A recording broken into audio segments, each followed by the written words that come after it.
Ma'am अपने को तबला लेना है।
वीडियो ऑफ है।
Hello. Hi. I hope you can all hear me. Yes, sir. Hi, Dr. Kiran. Yes. Yeah. Good evening, sir. Welcome to another academic session of the Respiratory Research Foundation of India. This is our 7th session, if I may say. The corona or the COVID situation has brought us COVID-19 situation has taught us a lot of things.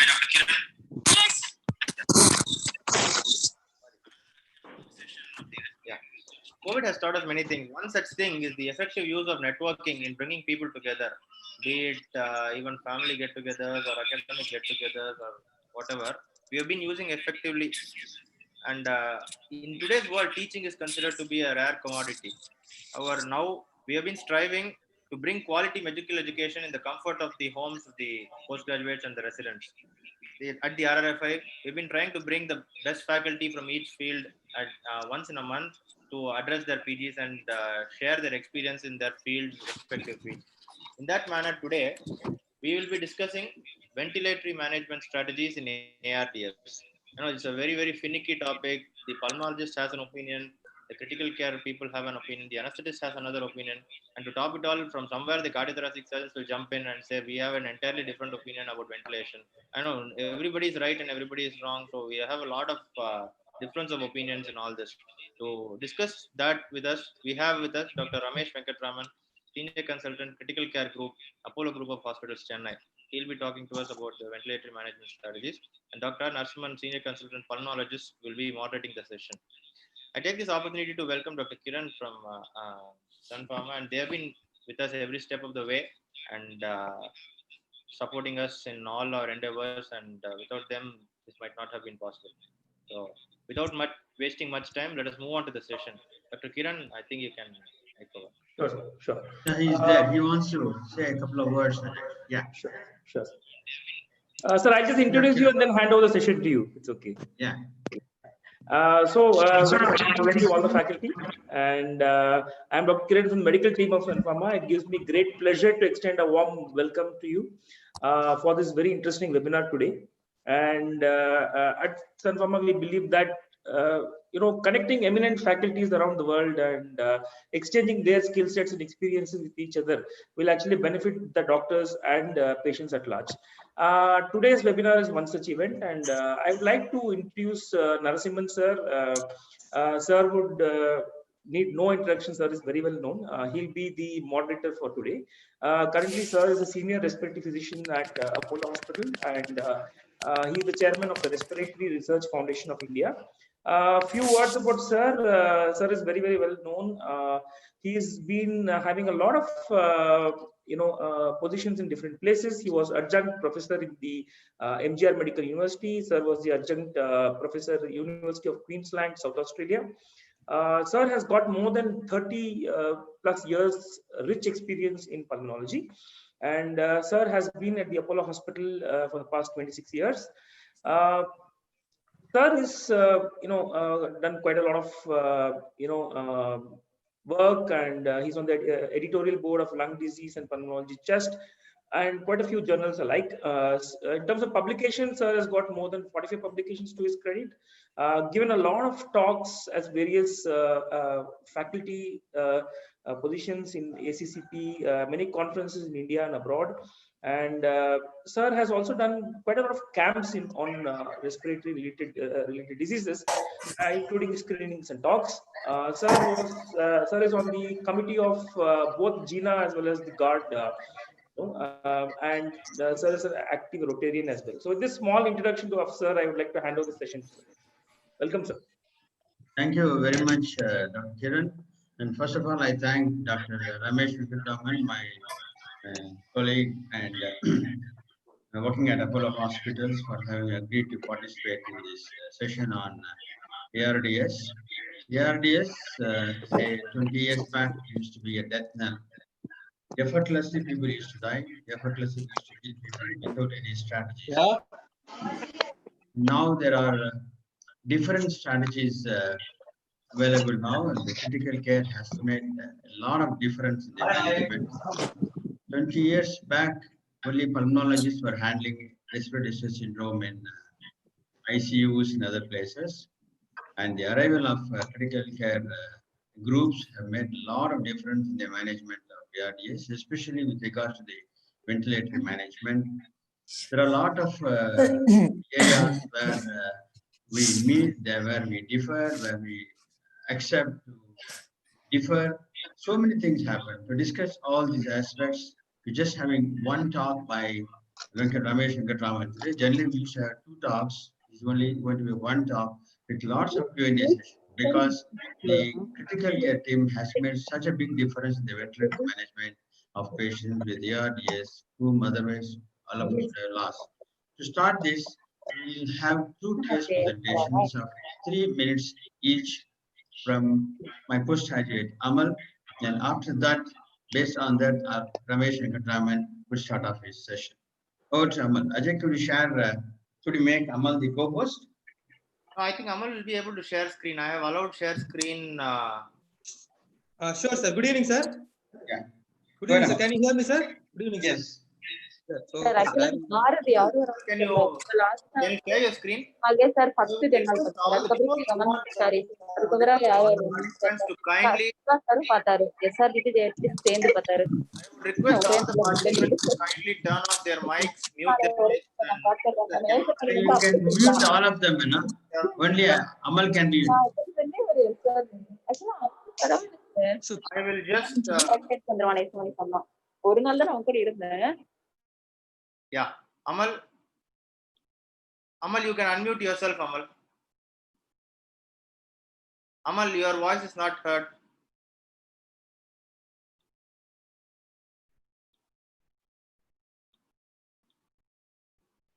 Amal, I think you have to unmute yourself.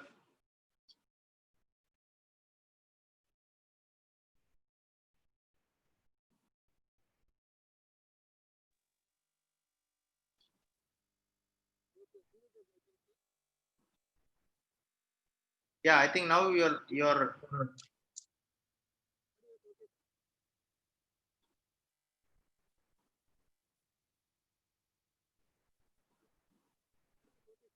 no, you're still in the Zoom tab. You have to go to the YouTube, sorry, PowerPoint. Yeah.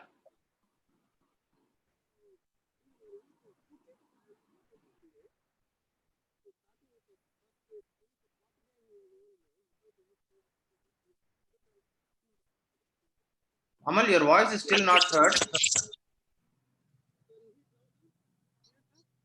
Hello, Amal.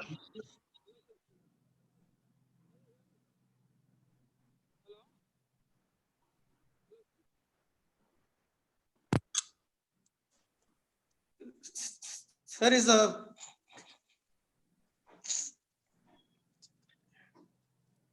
sir, can you hear me now, sir? Can you hear me now, sir? Now Can I you hear me now, sir? Yeah. You have to share your screen. Okay, sir. I've shared it, sir. Yeah. No. That is not sharing. Yeah, one It's second, not sir. sharing.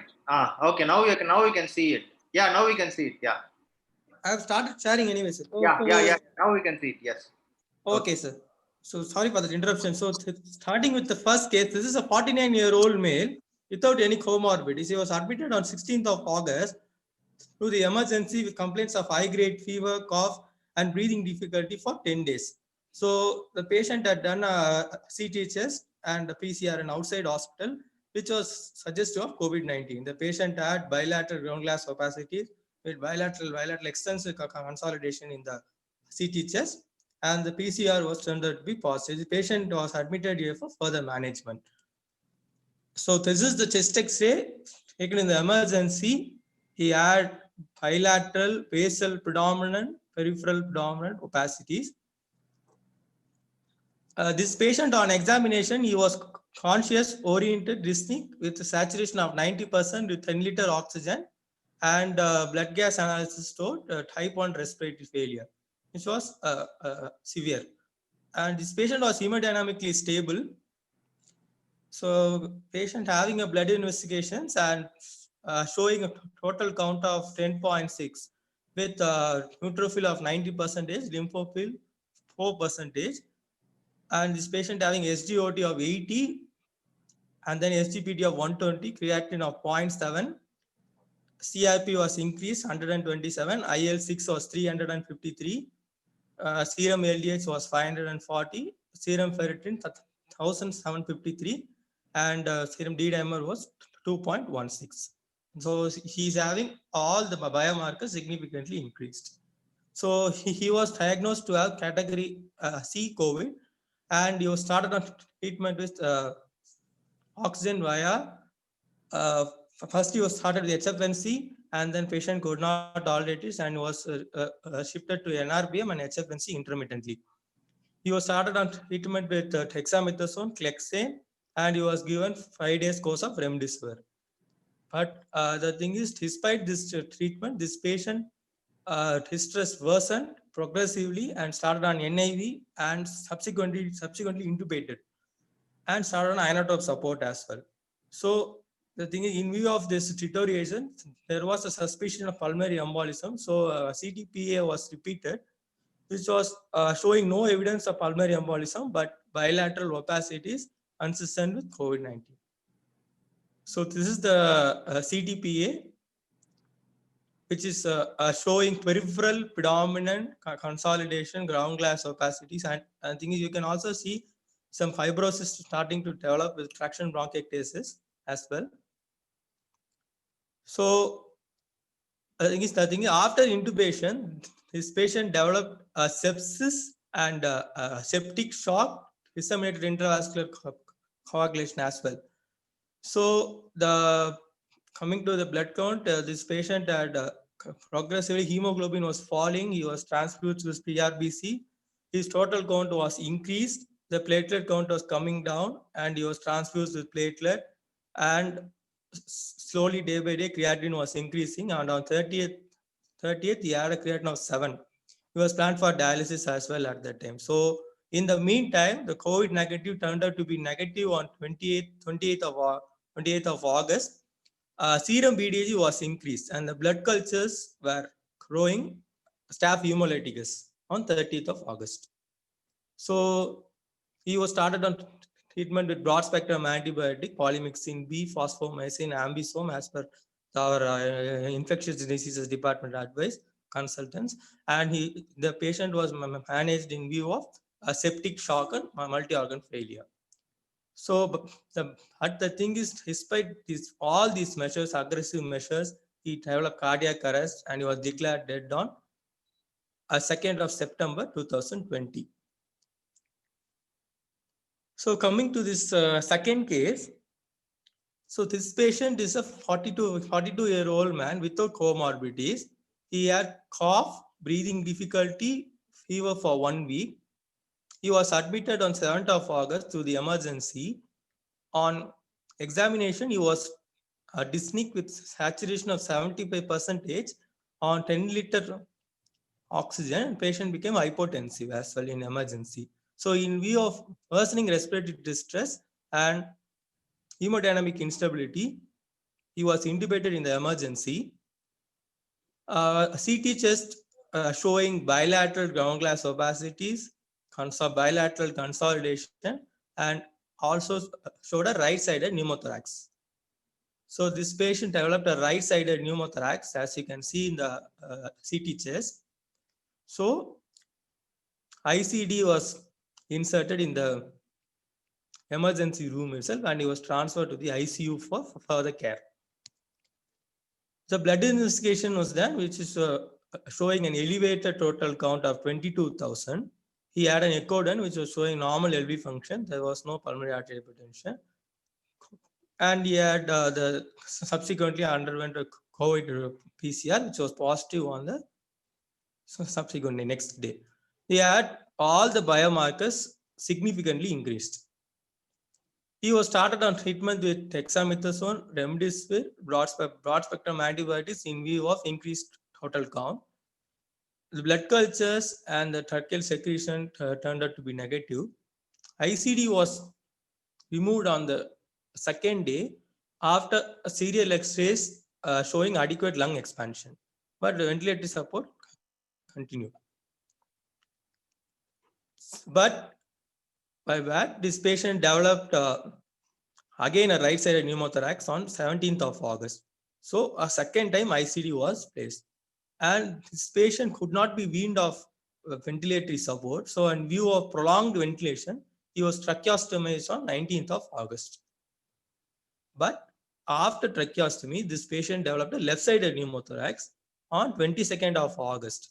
So again, an ICD was placed on the left side. So this patient is, the thing is, as you can see, in the beginning, this patient developed a second time pneumothorax on the right side, and then a tube was put in. And then subsequently, after tracheostomy, he developed a pneumothorax on the left side also. So this patient is now having bilateral ICD. So this patient was evaluated for ventilator-associated pneumonia in view of worsening of the lung opacities as well.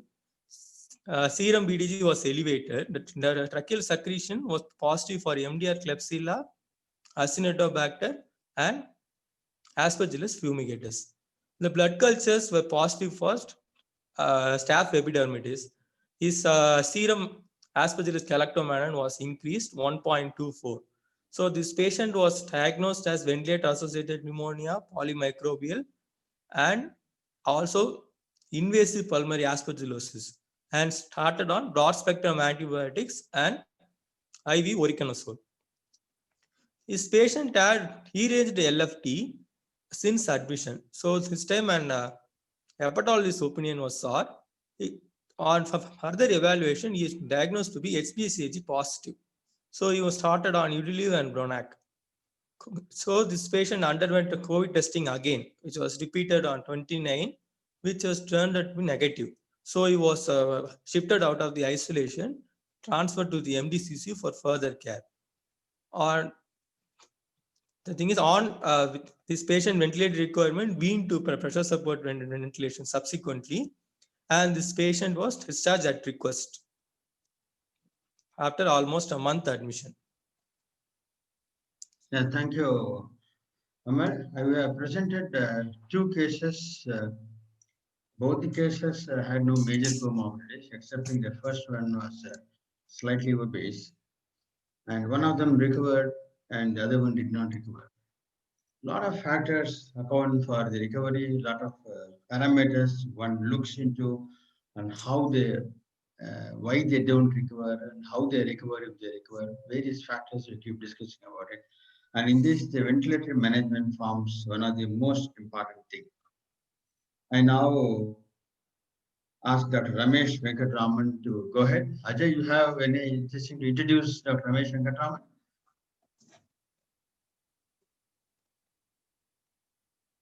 Mr. Unmute. Dr. Kiran Dr. Kiran said here. Dr. Kiran is here. Yeah.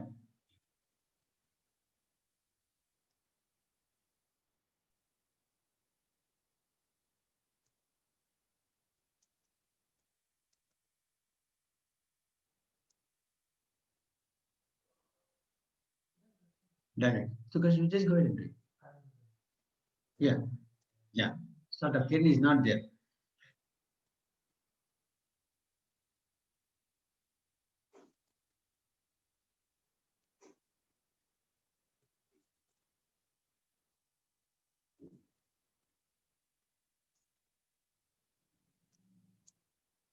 Ajay, you must unmute. Hello. Yeah. Sorry for the thing. I think Dr. Kiran is not there. Let me, without wasting much time, let me introduce Dr. Ramesh Venkatraman. Dr. Ramesh Venkatraman is a senior consultant in the critical care group at Apollo Group of Hospitals. So he's one of the senior most consultants, and personally, I've had a lot of experience with him because he has managed a lot of our patients. And one good thing about Dr. Ramesh sir is like he's very approachable, and he always listens to reason, and you can always call him up and discuss with him, rather than it's not like one-way street and all that. So he's here to share his rich experience about ventilatory management strategies in ARDS. Let's hear it from Dr. Ramesh. Yes, Ramesh.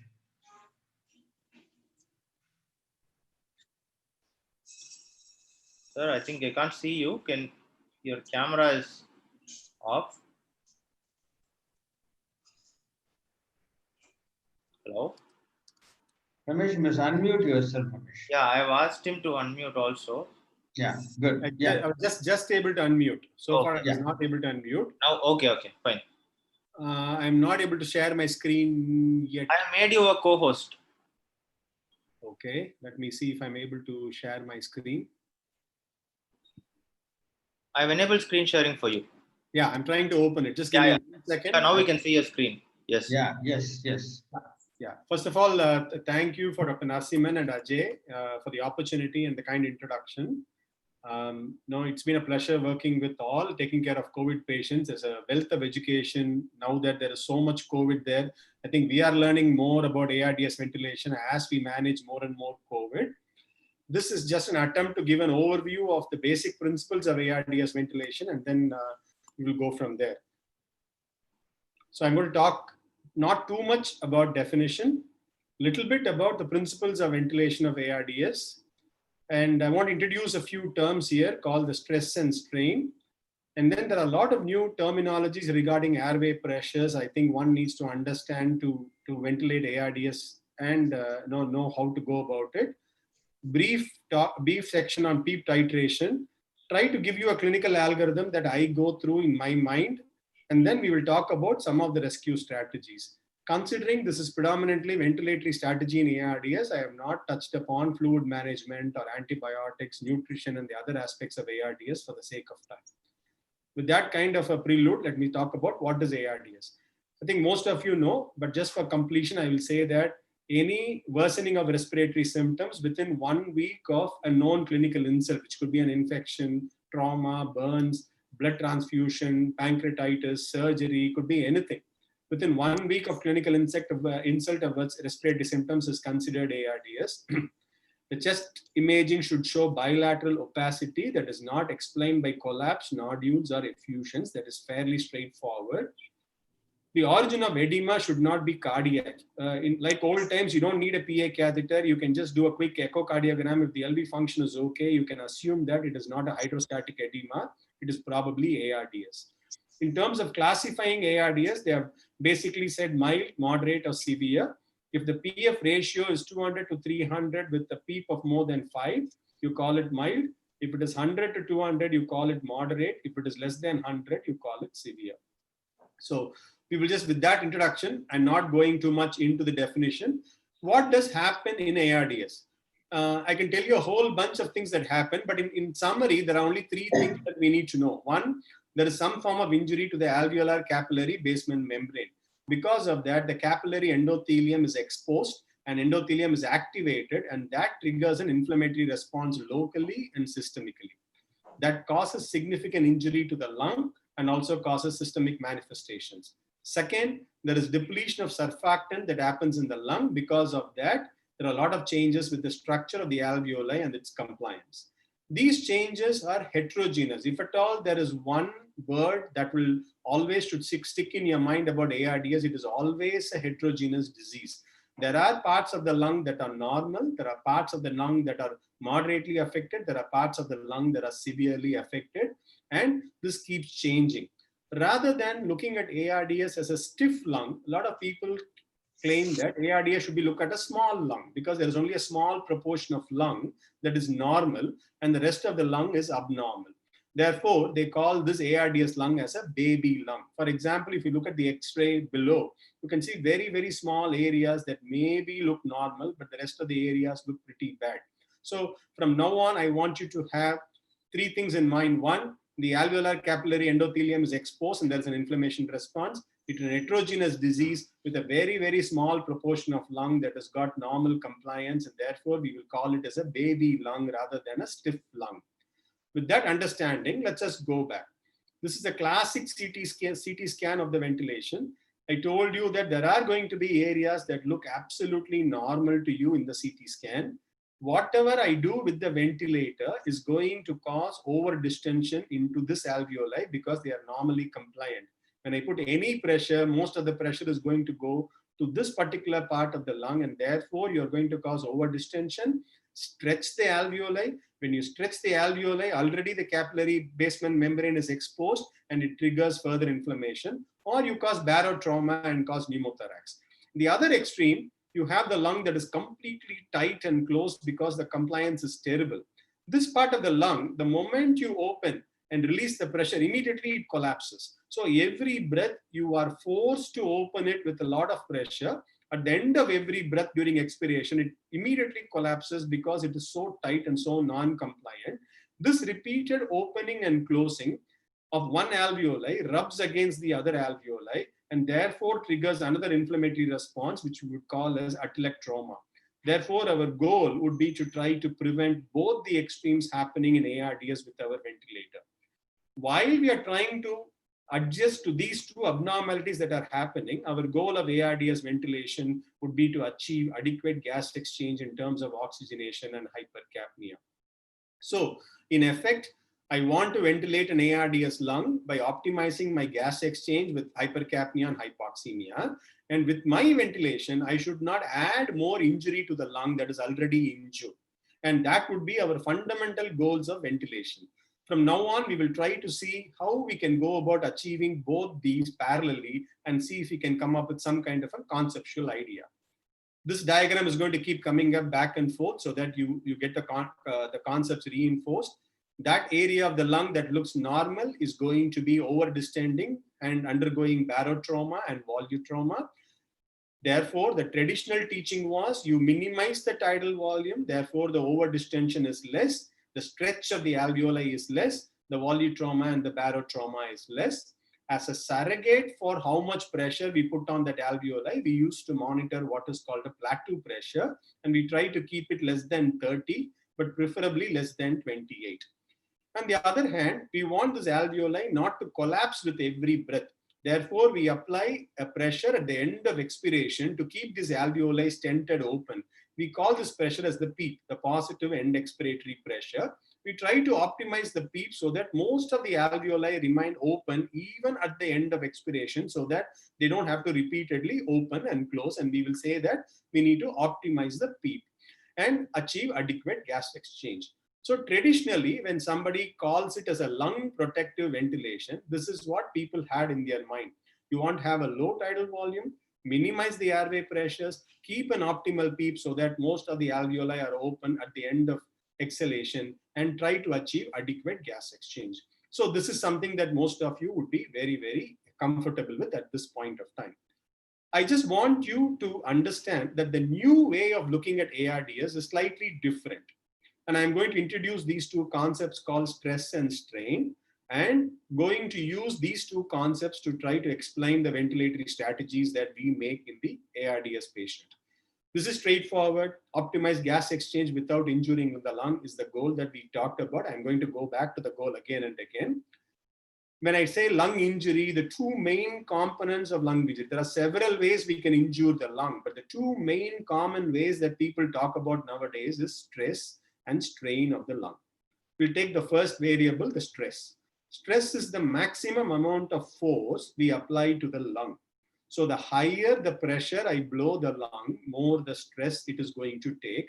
It is the physical stretch and the tension in the alveolar fiber that we call as the stress. The more the tension in the alveolar fiber, more the stress.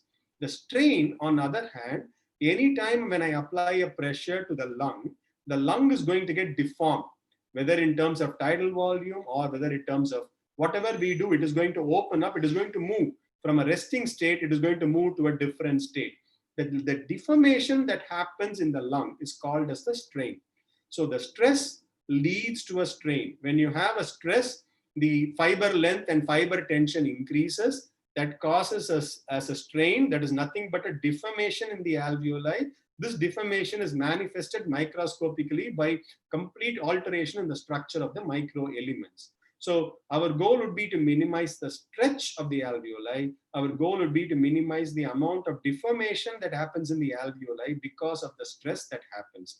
If we try to do these two things with ventilator, then we would minimize the amount of injury that the ventilator would cause in addition to the primary injury in patients with ARDS. Now, going a little bit deep into stress, what do we need to understand about stress? And I told you the fundamental thing that we need to get engraved in our mind is that ARDS is a heterogeneous disease. No part of the lung looks similar to the other part of the lung. Therefore, the stress that is imparted with any breath. If I give you a positive pressure, the stress imparted in one zone of the lung is going to be different than the other zone of the lung. That is number one. There is no mechanism as of now available for us to directly measure the stress that is developed in the lung, unfortunately. And the third point that is very, very important is, if you look at the diagram below, you see that in the middle, there is a blue alveoli that is completely collapsed. When I blow a particular pressure into that lung, the collapsed alveoli does not open. So it does not take any stress, but all the pressure you apply goes into the alveoli that is already open, i.e. the baby lung, the normal lung. Therefore, any alveoli that is surrounding a atelectatic alveoli will be having exaggerated stress for the same amount of pressure. These zones are called as stress accelerators or stress amplifiers. And therefore, in our interest, it is important for us to minimize the number of alveoli that are atelectatic so that we cause less amount of stress and less amplification. So this happens because there is something called alveolar interdependence, which all of you as pulmonologists will be very, very comfortable. This is a microscopic section of the alveoli. You can see that at the left during inspiration, you can see that I am blowing a lot of air and the middle alveoli are completely collapsed. When I relieve, you can see how the alveoli surrounding the collapsed alveoli are taking more and more stress than the rest of the alveoli. This, unfortunately, aggravates the amount of stress we give to the lung with any mode of ventilation. So the first point about stress is, it is the pressure that we are imparting on the lung, causing the stretch of the alveolar fiber. 2, it is not uniform across the lung. 3, any alveoli that is around an atelectatic alveoli will get exaggerated amount of stress for whatever pressures we deliver to the lung, and therefore it is in our interest to minimize the number of atelectatic zones as much as possible. Traditionally, if you want to look at how much stress the lung has, I told you there is no mechanism for us to measure the stress directly in the lung. So we have to use a surrogate, and the surrogate is how much pressure is building inside the lung during each breath. This normally we would measure by using what is called a plateau pressure. At the end of inspiration, you pause the ventilator completely so that no air goes in, no air comes out. The alveoli is fully distended. At that point of time, you measure the pressure in the proximal airway, and we call it as a plateau airway pressure. We generally used to believe that this plateau airway pressure is actually the pressure that is imparted in the alveoli, and therefore the traditional belief was that the end inspiratory alveolar pressure, which is nothing but the plateau pressure, at the end of inspiration, we are measuring the alveolar pressure by putting a pause. Therefore, we call it end inspiratory alveolar pressure. That would be the maximal pressure imparted on the alveoli for that breath. Therefore, we call it as the maximum stress. And traditionally, the recommendations have been to try to keep the plateau airway pressures less than 30 centimeters of water, which you are all aware of. This paper came along in 2007 saying that even with a plateau airway pressure of 28, 1/3 of the lung was still showing hyperinflation, meaning that even with a lower pressure, there are areas in the lung that have stress amplification. Therefore, they are undergoing a lot more overdistension with the same amount or even lower pressure than what was thought to be acceptable.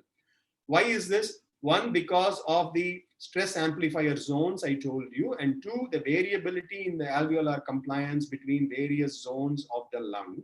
But more importantly, what we forget is plateau pressure is nothing but the pressure measured in the airway, which is the pressure inside the alveoli at the end of inspiration. But what is important is what also happens outside the alveoli.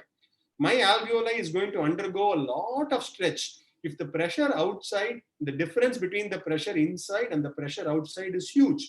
For example, if you take this graphic, I have a patient who's got a plateau pressure of 30, which we feel is acceptable, but he's got a huge negative breath. He's got a pleural pressure of -15, which means every time he breathes, the pressure inside minus pressure outside would become 30 minus of -15, which is 45 centimeters of water. So even though your plateau airway pressure may look okay, the amount of stress that you're imparting in the alveoli would be much, much more huge because of the changes in the pleural pressure. On the other hand, let's say I have a patient who's very, very obese and has a very, very non-compliant chest wall. There is a positive pressure in the pleura because of a pleural effusion or a bad chest wall. Even if I impart a pressure of 30, the external pressure on the alveoli is plus 15 because of the chest wall compliance or the pleural cavity, then the actual stretch on the alveoli is only 30 minus 15, which is only 15. So just because the plateau airway pressure is 30, one cannot be happy and say, I have done something good for this patient or not, because we do not know what the pressures are outside the alveoli. So the first concept I want you to understand is that plateau airway pressure is not the determinant of the stress of the alveoli. The transpulmonary pressure, which is the pressure inside the alveoli minus outside the alveoli, is what is going to determine the actual amount of stress or the pressure that we exert on the alveoli.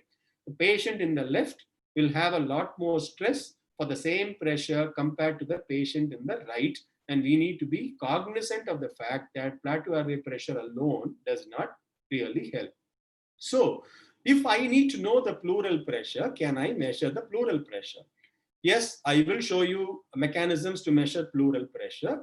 Most of it are done experimentally. Clinically, it is not widely used. Therefore, most of the time when we intubate and ventilate a patient, we would not know what the pleural pressures are. We can look at the waveforms and say the pleural swings are high or pleural swings are low. But if somebody has got a lot of spontaneous breaths, the pleural swings are going to be high. Every time the pleural swing is high, the stress imparted on the alveoli is going to be much more higher. So to give you an example, I have two patients, one on volume control mode, one on pressure control mode. Volume control is easy. The ventilator is going to give you volume no matter what. It doesn't make a big difference. Commonly, we have a patient on pressure control ventilation and the machine delivers a certain pressure. Let's say I ask the machine to deliver a pressure of 20, but the patient takes a negative pressure of minus 10. Then automatically the pressure delivered becomes 30 rather than 20 because the alveolar pressure or the transpulmonary pressure goes up. So that becomes very, very important. So at any given point of time, if a patient has spontaneous breathing and has huge pleural swings in the pressure, we need to be careful about how we interpret the plateau pressure.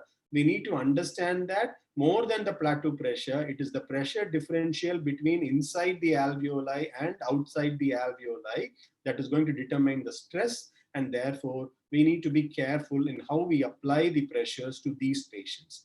So if I can't measure pleural pressure, I know that the pleural pressure is swinging. How else can I actually know what exactly is the pressure I am giving? So the only one way for us to practically do is earlier on, we are talking about in the first 12 to 24 hours after intubation of a patient with ARDS, is to paralyze the patient or deeply sedate the patient. When I say deep sedation, patient should not have significant spontaneous breaths. If the patient is unable to be sedated deeply because of hemodynamics and patient is not tolerating a lot of sedation, then you may want to paralyze them at least for 24 hours so that you do not impart any more stress or strain to that particular lung. Studies have shown that what we do with the ventilator in the first 24 to 48 hours come back and hurt us later. So most of us would say maybe paralyze the patient for the first 24 hours for sure if necessary, and maybe 48 hours, but not more than 48 hours. There is not enough advantage to paralyze somebody more than 48 hours. This is the first study done in 2010 where they looked at 340 patients paralyzed with cisatracurium versus nothing. They showed a mortality benefit in patients with paralytics. You may wonder how paralytics cause mortality benefit. They don't have any magic effect. It is probably because they minimize further stress on the alveoli and therefore further lung injury. Subsequent study done in 2019, a multi-center study, 1,000 patients, did not show mortality benefit to paralytics. So that is where we stand with paralytics. So the logic of paralytics is if you are not able to control the pleural swings with deep sedation, then a trial of paralytics for a brief period of time is probably helpful for you to understand the amount of pressure you impart on the lung and titrate your vent settings accordingly, rather than trying to guess what the transpulmonary pressures would be for a particular pleural pressure. So again, coming back to our basics, we want to minimize the stress and strain. So far in the first part of the talk, I have talked about what is stress, why it is heterogeneous across various parts of the lung, how the stress can get amplified because of atelectatic areas in the lung, how as a surrogate we have used plateau pressure to guesstimate the stress involved in the lung. I have also brought up a new concept that plateau pressure may not be very important. We need to know the pressure inside versus outside the alveoli, which we call as transpulmonary pressure, for which the ideal way would be to look at the pleural pressure. Since we don't have a particular way to look at pleural pressure, we try to minimize the pleural swings by deep sedation and/or paralysis in ARDS. The second component of lung injury is what we call as strain. I told you strain is nothing but the deformation. If I blow the alveoli expands more, then there is more strain. If I blow the alveoli and the alveoli expands less, then the strain is less, the deformation is less. So for any given pressure, the strain can be variable depending on the compliance of the alveoli. Therefore, the baby lung or the alveoli that has the most compliance is going to take the most amount of stress and most amount of strain. You will commonly see that more injury is done to the normal lung than the pathological lung, and purely for this reason. And this is the logic in which people said you maybe have to decrease the tidal volume to 6 ml per kilo and see. When I say deformation, I want to know where I start and where I end. Where I start would be determined by my PEEP levels. If I keep reasonable amount of PEEP, my alveoli will not completely collapse. If I completely collapse my alveoli, I have to use a lot of pressure to open the alveoli. Once the alveoli is open, then I have to deform it by giving a tidal volume. The total amount of deformation that will happen with a collapsed alveoli will be substantially high. However, if the alveoli is also collapsed, we talked about how it will amplify the stress in the nearby alveoli. And for all those reasons, we want most of the alveoli to be as open as possible at the beginning of inspiration or the end of expiration. Therefore, we need to optimize the PEEP appropriately. Once the inspiration starts, we need to minimize the deformation. The only way to minimize the deformation and decrease the strain is to cut down the tidal volume. So if you ventilate at a very, very low tidal volume, the alveoli will collapse. If you ventilate at a very, very high tidal volume, the alveoli will overdistend. If you ventilate at a very, very low PEEP, the alveoli will collapse. If you ventilate at a very, very high PEEP, the alveoli will get overdistended. So we are trying to find a sweet zone where the alveoli is neither collapsed nor overdistended. And this is the area we call as the lung protective ventilation. The first study that came out is based on this concept is the famous 6 ml per kilo versus 12 ml per kilo ARDS tidal volume. They looked at patients' ideal body weight and said that 6 ml per kilo is better than 12 ml. Why did they pick 6 versus 12? It was just a guess. At that point of time, most patients were getting about 10 ml per kilo tidal volume as a tidal volume.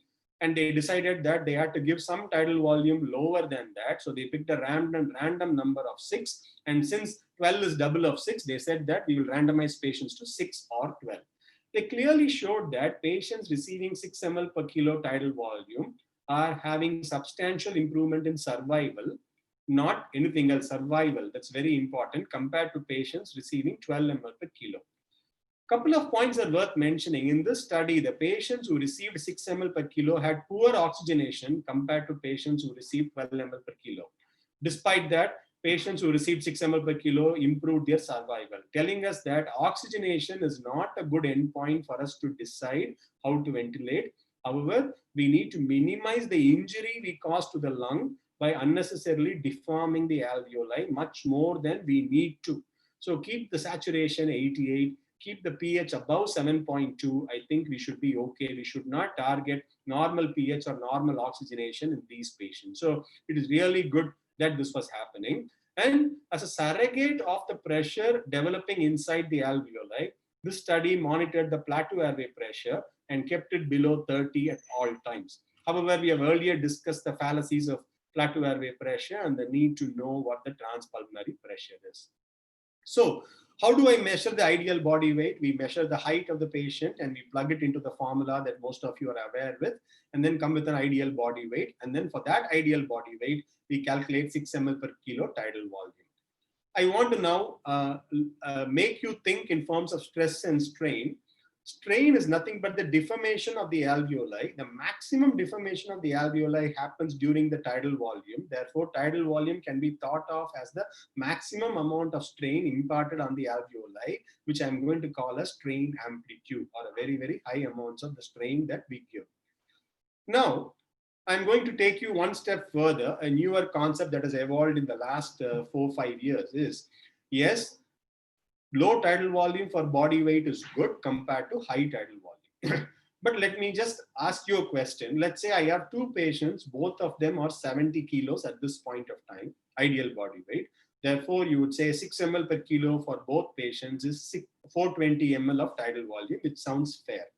However, I told you that ARDS is a heterogeneous lung, and the amount of normal lung or baby lung is very crucial, because whatever we do to the stress and strain of the baby lung is going to backfire. Because if I put more pressure or more volume into a small lung, that stress and strain, the stretch and the deformation will be more in that small lung compared to a big lung. So I have this patient, you can see a lot more normal area compared to the previous CT you saw. So the functional lung size is variable for the same weight. I have 2 patients with the same weight, but my functional lung size is variable. Let's have one patient in the left who's got a small functional lung size, small baby lung, and another patient who's got a slightly bigger baby lung. If I give 420 ml tidal volume to both these patients, the patient in the left will have more pressure generated inside the alveoli and more deformation, because their lung capacity or the amount of normal lung available is only small. The non-compliant lung is not going to be opening up or having tidal volume significantly. So just going blindly by ideal body weight and giving tidal volume for people is not a good idea, because we will cause undue amounts of stress and strain for patients with ARDS. Therefore, I need to adjust my tidal volume based on the knowledge of what is the functional lung size in that particular patient. If possible, I can do a CT, but even if I do a CT, there is no way for me to quantify the functional lung size. There is no mathematical formula or a radiological index that will tell me the functional lung size. I have to decipher it some indirect way and say, this patient's lung size is small, this patient's lung size is bigger. How do we do that? So the first question we need to understand is, the tidal volume I deliver and the strain it causes will depend on the lung size. If my baby lung is smaller, the impact or the strain is higher. If my baby lung is bigger, for the same tidal volume, my impact is smaller. Now, how can I quantify baby lung? Because I do not have a radiological or a mathematical formula. But I am going to argue that if my baby lung size is small, my compliance will also be less. If my baby lung size is big, my compliance overall of the lung will be small. That is a very logical way of thinking about it, because if I have a small lung, my compliance will be poor. If I have more amount of lung that is normal, my compliance would be better. That is a very easy way of looking at it. So a smart guy called Dr. Amato thought about it and said that if there is a way for me to indirectly look at the compliance, then I will know what the functional lung capacity is. You know that compliance is nothing but CVP, change in volume by change in pressure. So if I bring change in pressure to one side, change in pressure will be equal to volume divided by compliance. If I have this equation, my change in pressure is nothing but at the end of inspiration, at the beginning of inspiration, my pressure is PEEP. At the end of inspiration, my pressure is plateau pressure. Therefore, the change in pressure is nothing but the difference between the plateau pressure and the total PEEP we have. And this would be the change in pressure that happens with each breath. And this pressure he named as the driving pressure for now. The volume is nothing but the tidal volume we give. Compliance, we don't know at this point, but we decided that the compliance logically will be a function of the functional lung size of the patient. If the lung size is small, compliance is poor. Lung size is bigger, the compliance is better. So if I have a small lung size, which means my compliance is poor, my driving pressure will be high. If my compliance is good, for the same tidal volume, my driving pressure will be low. I am going to pause again and repeat it. I cannot measure my compliance. I can easily measure the change in pressure. I know the tidal volume I am giving. So if I give a tidal volume and the change in pressure is high, I know my compliance is low, which means my functional lung size is low. On the other hand, if I give a tidal volume and my driving pressure change is less, I know my compliance is better, and therefore I will impart less stress and less strain. I hope this is clear. So he took this concept and he wanted to see whether this is a valid way of titrating ventilator settings. So what he did is first assume the hypothesis that the change in driving pressure would be a better way to quantify the amount of stretch and amount of deformation we do to the alveoli and have an idea about stress and strain. So what he did is he went and spoke to all the previous people who had done ARDS studies and got all the data from them with permission.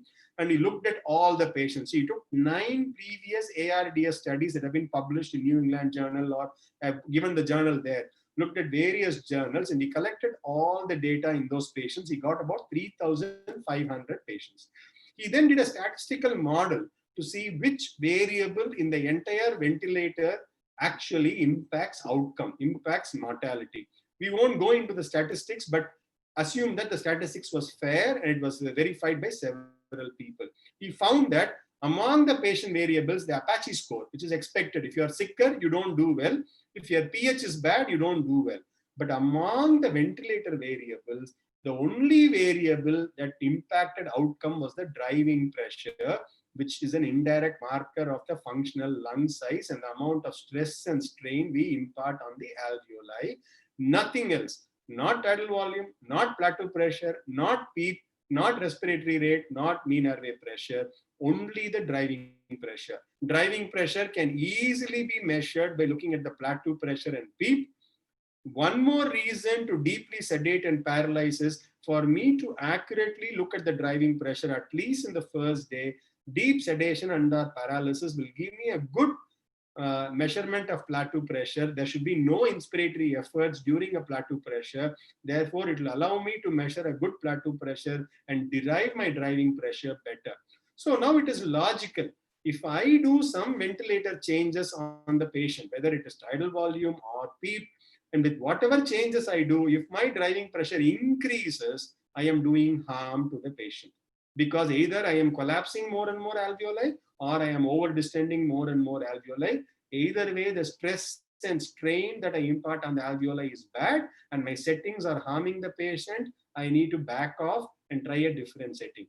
On the other hand, if I increase my PEEP and my driving pressure comes down, then it clearly tells me that I am opening more and more alveoli, making more and more alveoli having normal compliance. Therefore, I am doing something good for the lungs. So a very clinical, easy way to titrate the ventilator would be to follow the driving pressure with every change we make and see whether the driving pressure is going up or coming down. Is it validated? Yes. This graph is taken from the same paper. So what happens is, I will take one graph at a time. First, take the first graph. In the first graph, they left the PEEP the same. There was no change in PEEP, but whatever changes, other changes were made to the ventilator, and they found that the driving pressure is going up. You can see slowly the driving pressure increases from the left to the right of the graph. This means that you are doing more harm. If you have increased the tidal volume, you're doing more harm. If you have decreased the tidal volume also, you're doing more harm because the driving pressure is going up. And the bottom shows the mortality. You can see that the mortality starts going up as the change also increases the driving pressure. The middle group, what they did is they kept the PEEP and the plateau pressure constant. You can see that the driving pressure did not change. Even if you change the PEEP, the driving pressure did not change. Therefore, the mortality did not change. And the last on the right side is perfect. The plateau pressure is the same, but only thing I have done is increase the PEEP from patient. You can see left to right, the PEEP is increased. As the PEEP is increased, probably in this group, we are recruiting more and more alveoli. Therefore, my driving pressure goes down. Because my driving pressure goes down, the mortality goes down.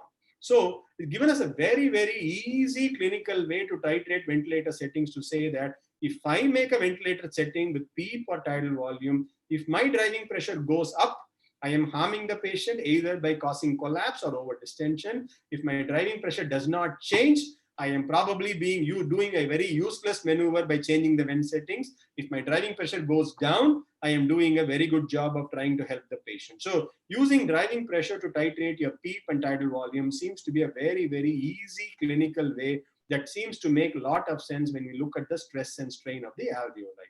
So what driving pressure do we target? This study was taken from previous study. It was not a prospective randomized control study, I told you. So we had to derive mathematically what the driving pressure is. There is no magic number, but what they showed is if your driving pressure goes above 14 or 15, then generally the mortality goes up. So our goal of ARDS ventilation would be to try to keep the driving pressure as low as possible.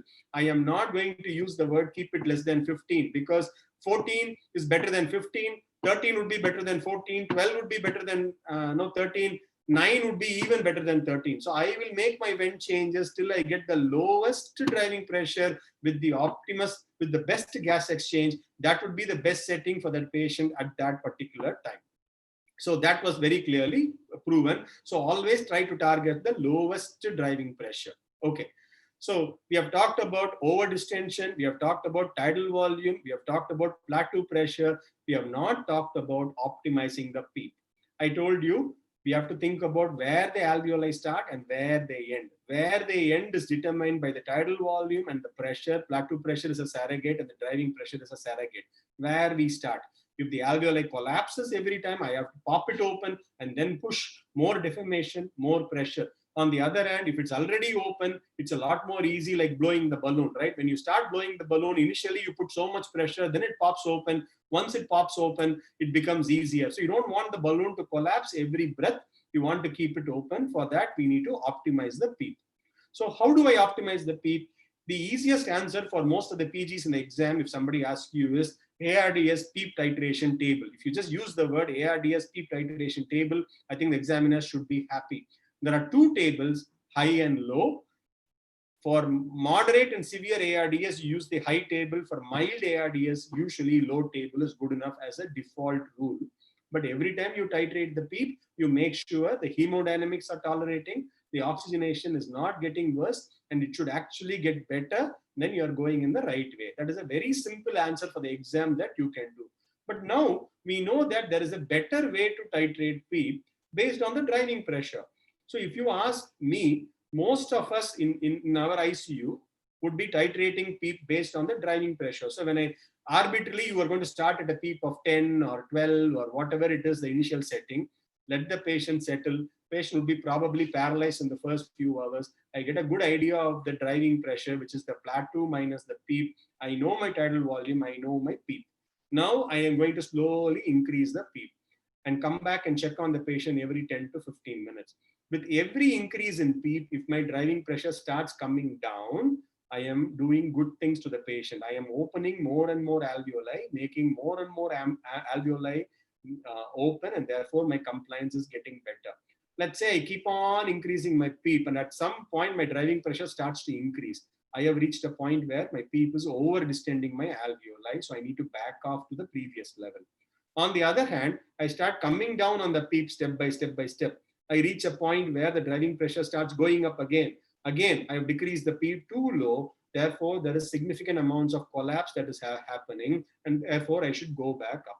So by using driving pressure and titrating your PEEP constantly up and down, it's a very easy way to optimize PEEP. So one of the common things as a pulmonary registrar you need to do is, in your sign out, you should be telling people this is the optimal PEEP for the patient, meaning your site, this is something the sign out that we talk about. This patient optimal PEEP is around 12. So when I am on the call in the night, when somebody calls me, I know roughly 12 is the optimal PEEP. Anything higher or lower, this patient may not like it. So it's a good thing for you to look at the driving pressure and note it down in your note every day, so that it kind of helps you to think about the lung in that particular way.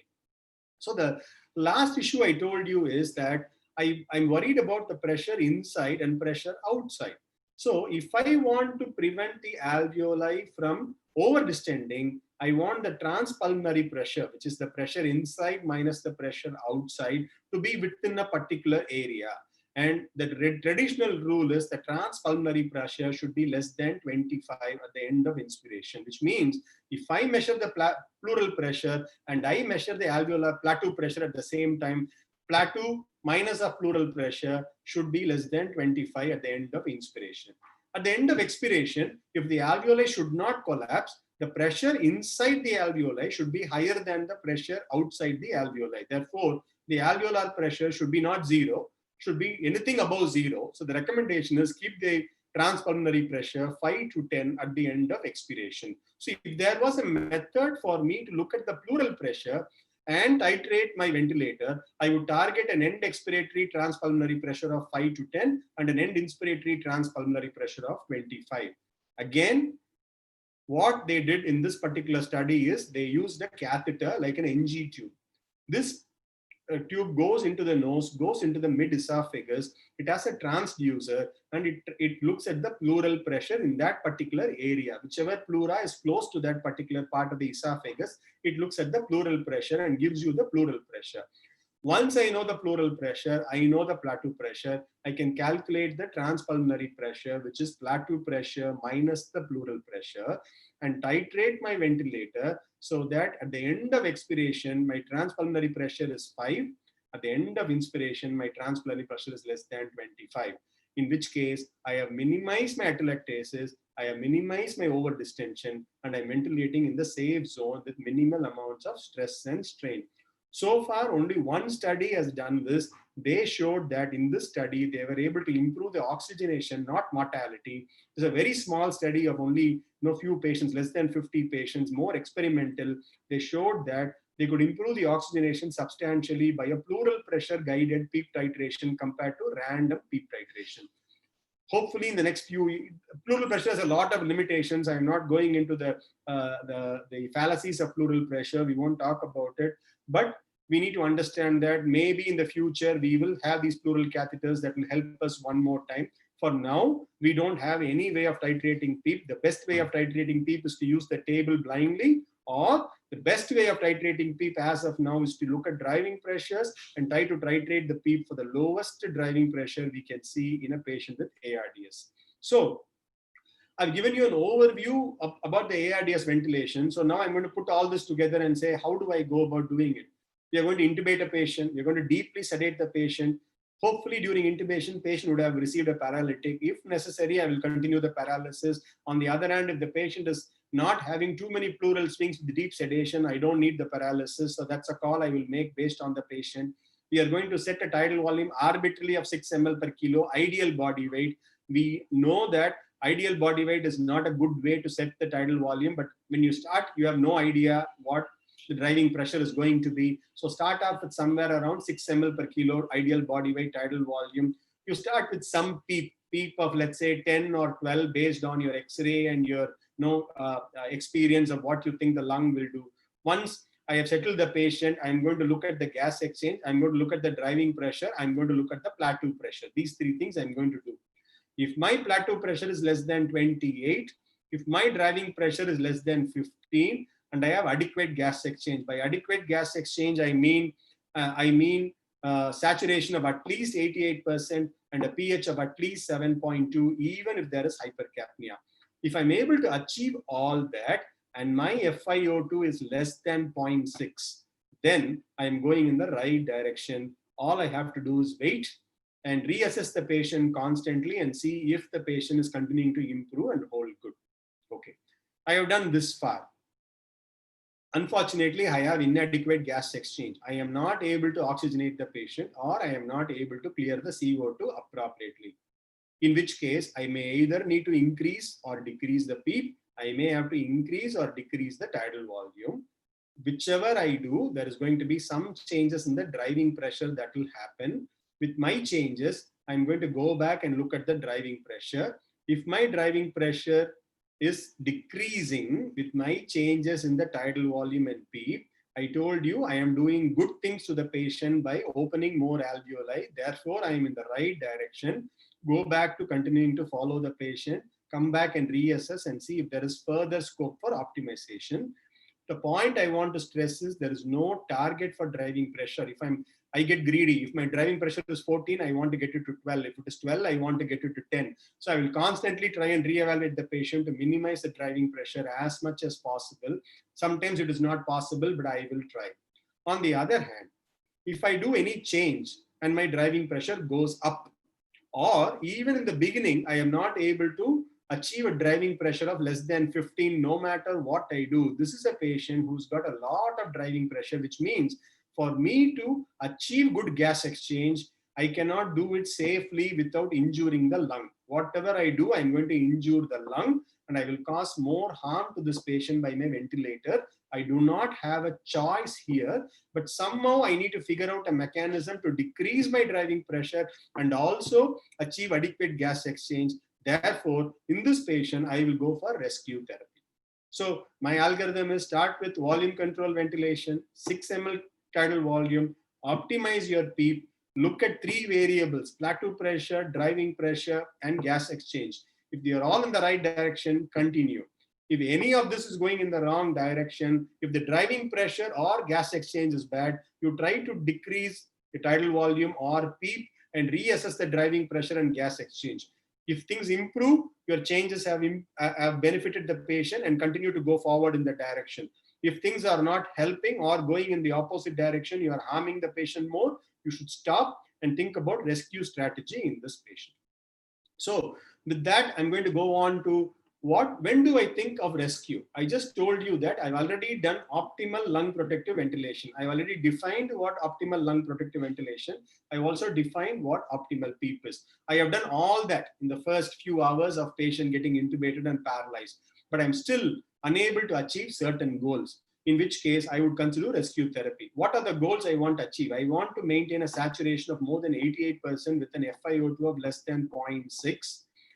Ideally, my PF ratio should be more than 150 with FiO2 of less than 0.6. I will first look at that goal. 2, I want to maintain a pH of at least 7.2. I will accept a little bit of hypercapnia to prevent imparting more lung injury.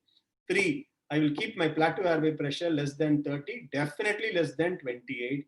4, I would want to keep my driving pressure less than 15. If after optimizing my ventilator settings, if I am not able to meet any of the goals, even one goal, I would consider rescue therapy quickly. So when I talk about rescue therapy, the question is, what rescue therapy should I give this patient? For this, I am going to go sequentially. First thing I can do is, if I want to improve my oxygenation, I need to improve my oxygen in the alveoli, my alveolar oxygen. Then only it can go into the arterial oxygen. Second, even if I improve my alveolar oxygen, I need to improve the diffusion capacity across the alveolar to the capillary. Third, even if I improve my diffusion capacity, there has to be good matching of the ventilation and perfusion. Fourth, that's all I can do. If I've done all that and I still not able to oxygenate somebody, I need to bypass the lung and do something else. So that would be the logical way of approaching any problems with gas exchange. Let's take one thing at a time.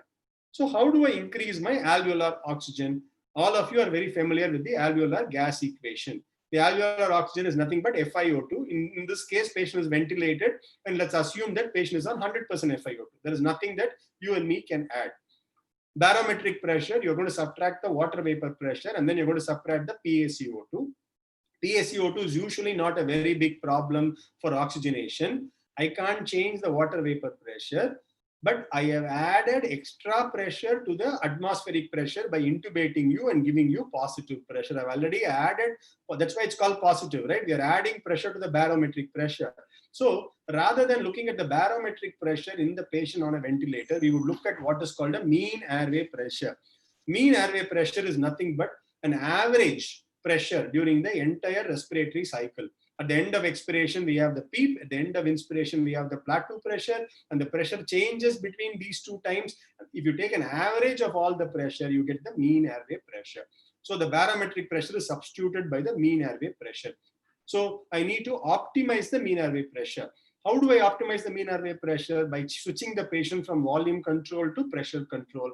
Pressure control will give you a higher mean airway pressure for the same tidal volume and PEEP compared to volume control.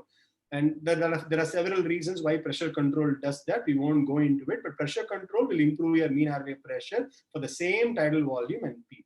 Second, I can increase my PEEP and optimize my PEEP so that my mean airway pressure goes up. But the problem with that is, if I keep on increasing my PEEP, I'm going to over-distend my alveoli. I'm going to cause hemodynamic instability. I'm going to cause barotrauma. So all those will be a problem. And last way of improving mean airway pressure is something called high frequency oscillatory ventilation. I will talk about it later briefly, but these are the only three things I can do to improve my mean airway pressure. Either put on pressure control, which patient would have been on within the first few hours. Two, I can optimize the PEEP, which we have already done based on driving pressure, and then I am stuck with probably using something else. So that something else is high frequency oscillation.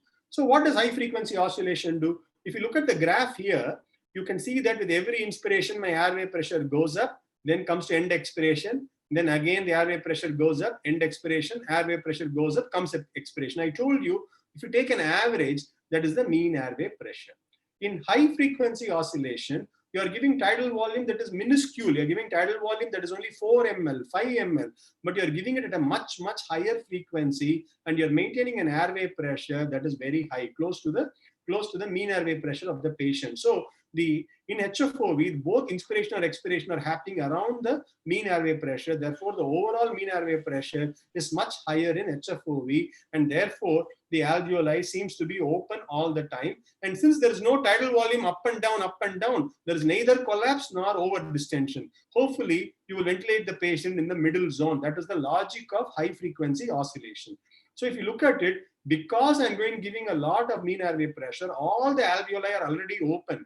And now I am ventilating in a zone where I am neither causing over distension nor causing collapse of the alveoli. And therefore, high frequency oscillation seems to be a way of increasing mean airway pressure without causing over distension and hopefully not causing significant amounts of hemodynamic instability.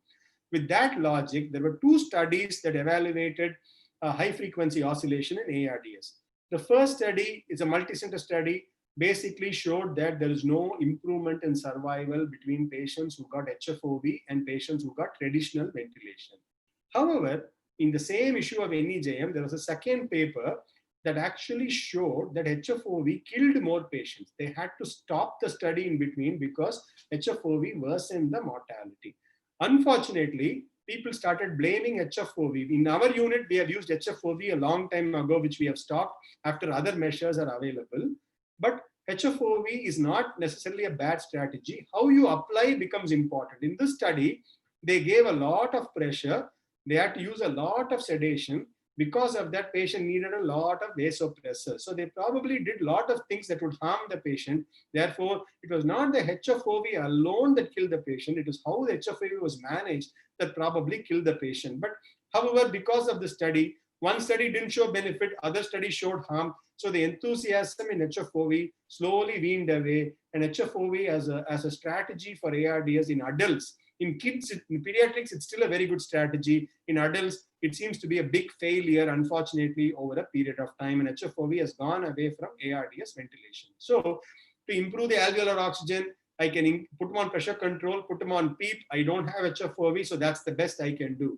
What can I do to improve the matching of ventilation versus perfusion? One, I want to make sure that a lot of alveoli are ventilated, which means I need to recruit a lot of alveoli. Two, I need to somehow make sure that the ventilated alveoli are being matched with the perfusion. I need to improve the ventilation. I need to improve the perfusion. I need to match them. Prone ventilation seems to do that. And we will also talk about the value of inhaled nitric oxide in patients with ARDS. But before I do all that, I need to make sure that all the alveoli are open. I want as much alveoli as open. How do I open the alveoli? So quickly for you to know, Let's say I have a normal alveoli, it pops open quickly. I just blow, the balloon opens quickly. If I have a little bit of a non-compliant alveoli, I need to use slightly more pressure. If I have a lot of alveolar edema, I need a lot of pressure, and then consolidation. No matter what I do, the alveoli is not going to open. It is just dense consolidation like a cemented lung. Nothing is going to happen. However, it is an edematous alveoli. I can open it. If it is a consolidated alveoli, I will not be opening it at whatever pressure I apply. So the first way to open an alveoli is to apply a lot of pressure, much more than what we would do. But I already told you that applying a lot of pressure is terribly bad for the lungs. So I can't apply it for a long time, but I can apply it briefly, just for a few minutes, just to open the alveoli. And then once the alveoli is open, I can come back to where I was and hope that my alveoli will stay open. These maneuvers, where we temporarily raise the airway pressure to open the alveoli to a very, very high pressure level for a short period of time, in the interest of opening the alveoli, is called as a recruitment maneuver.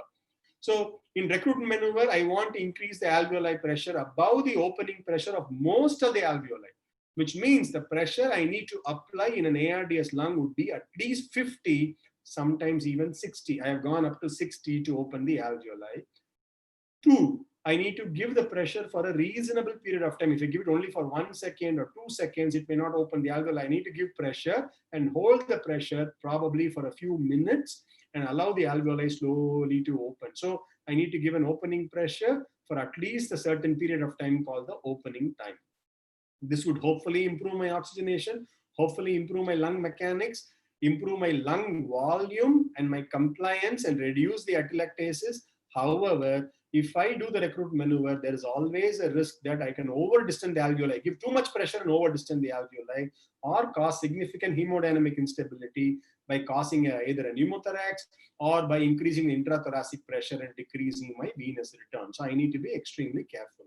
So we try to do it as gently as possible. There are different ways of doing it. The easiest is to put a PEEP of 40 for 40 seconds in a paralyzed patient. So the patient gets a pressure of 40 uniform for 40 seconds and then see how he does. There are something called the incremental PEEP recruit maneuver and the decremental PEEP recruit maneuver. For the sake of time, I am not going into each one. But what I want you to understand is there are maneuvers we can do to temporarily increase the airway pressure, to try to recruit the alveoli and bring it back to within safety limits so that we do not harm. So that can be done. Once I have done a recruitment maneuver, or sometimes I may not be able to do a recruitment maneuver because patient is hemodynamically unstable, and recruit maneuver has the chance of causing a pneumothorax, especially in COVID patients. We see a lot of pneumothorax. I will be extremely reluctant to do a recruit maneuver, and most of us don't do a recruit maneuver. Then I need to go to the next strategy to try to improve the EQ mismatch. How do I improve the EQ mismatch? The first and foremost maneuver that we try and do is the prone ventilation in PROSEVA trial.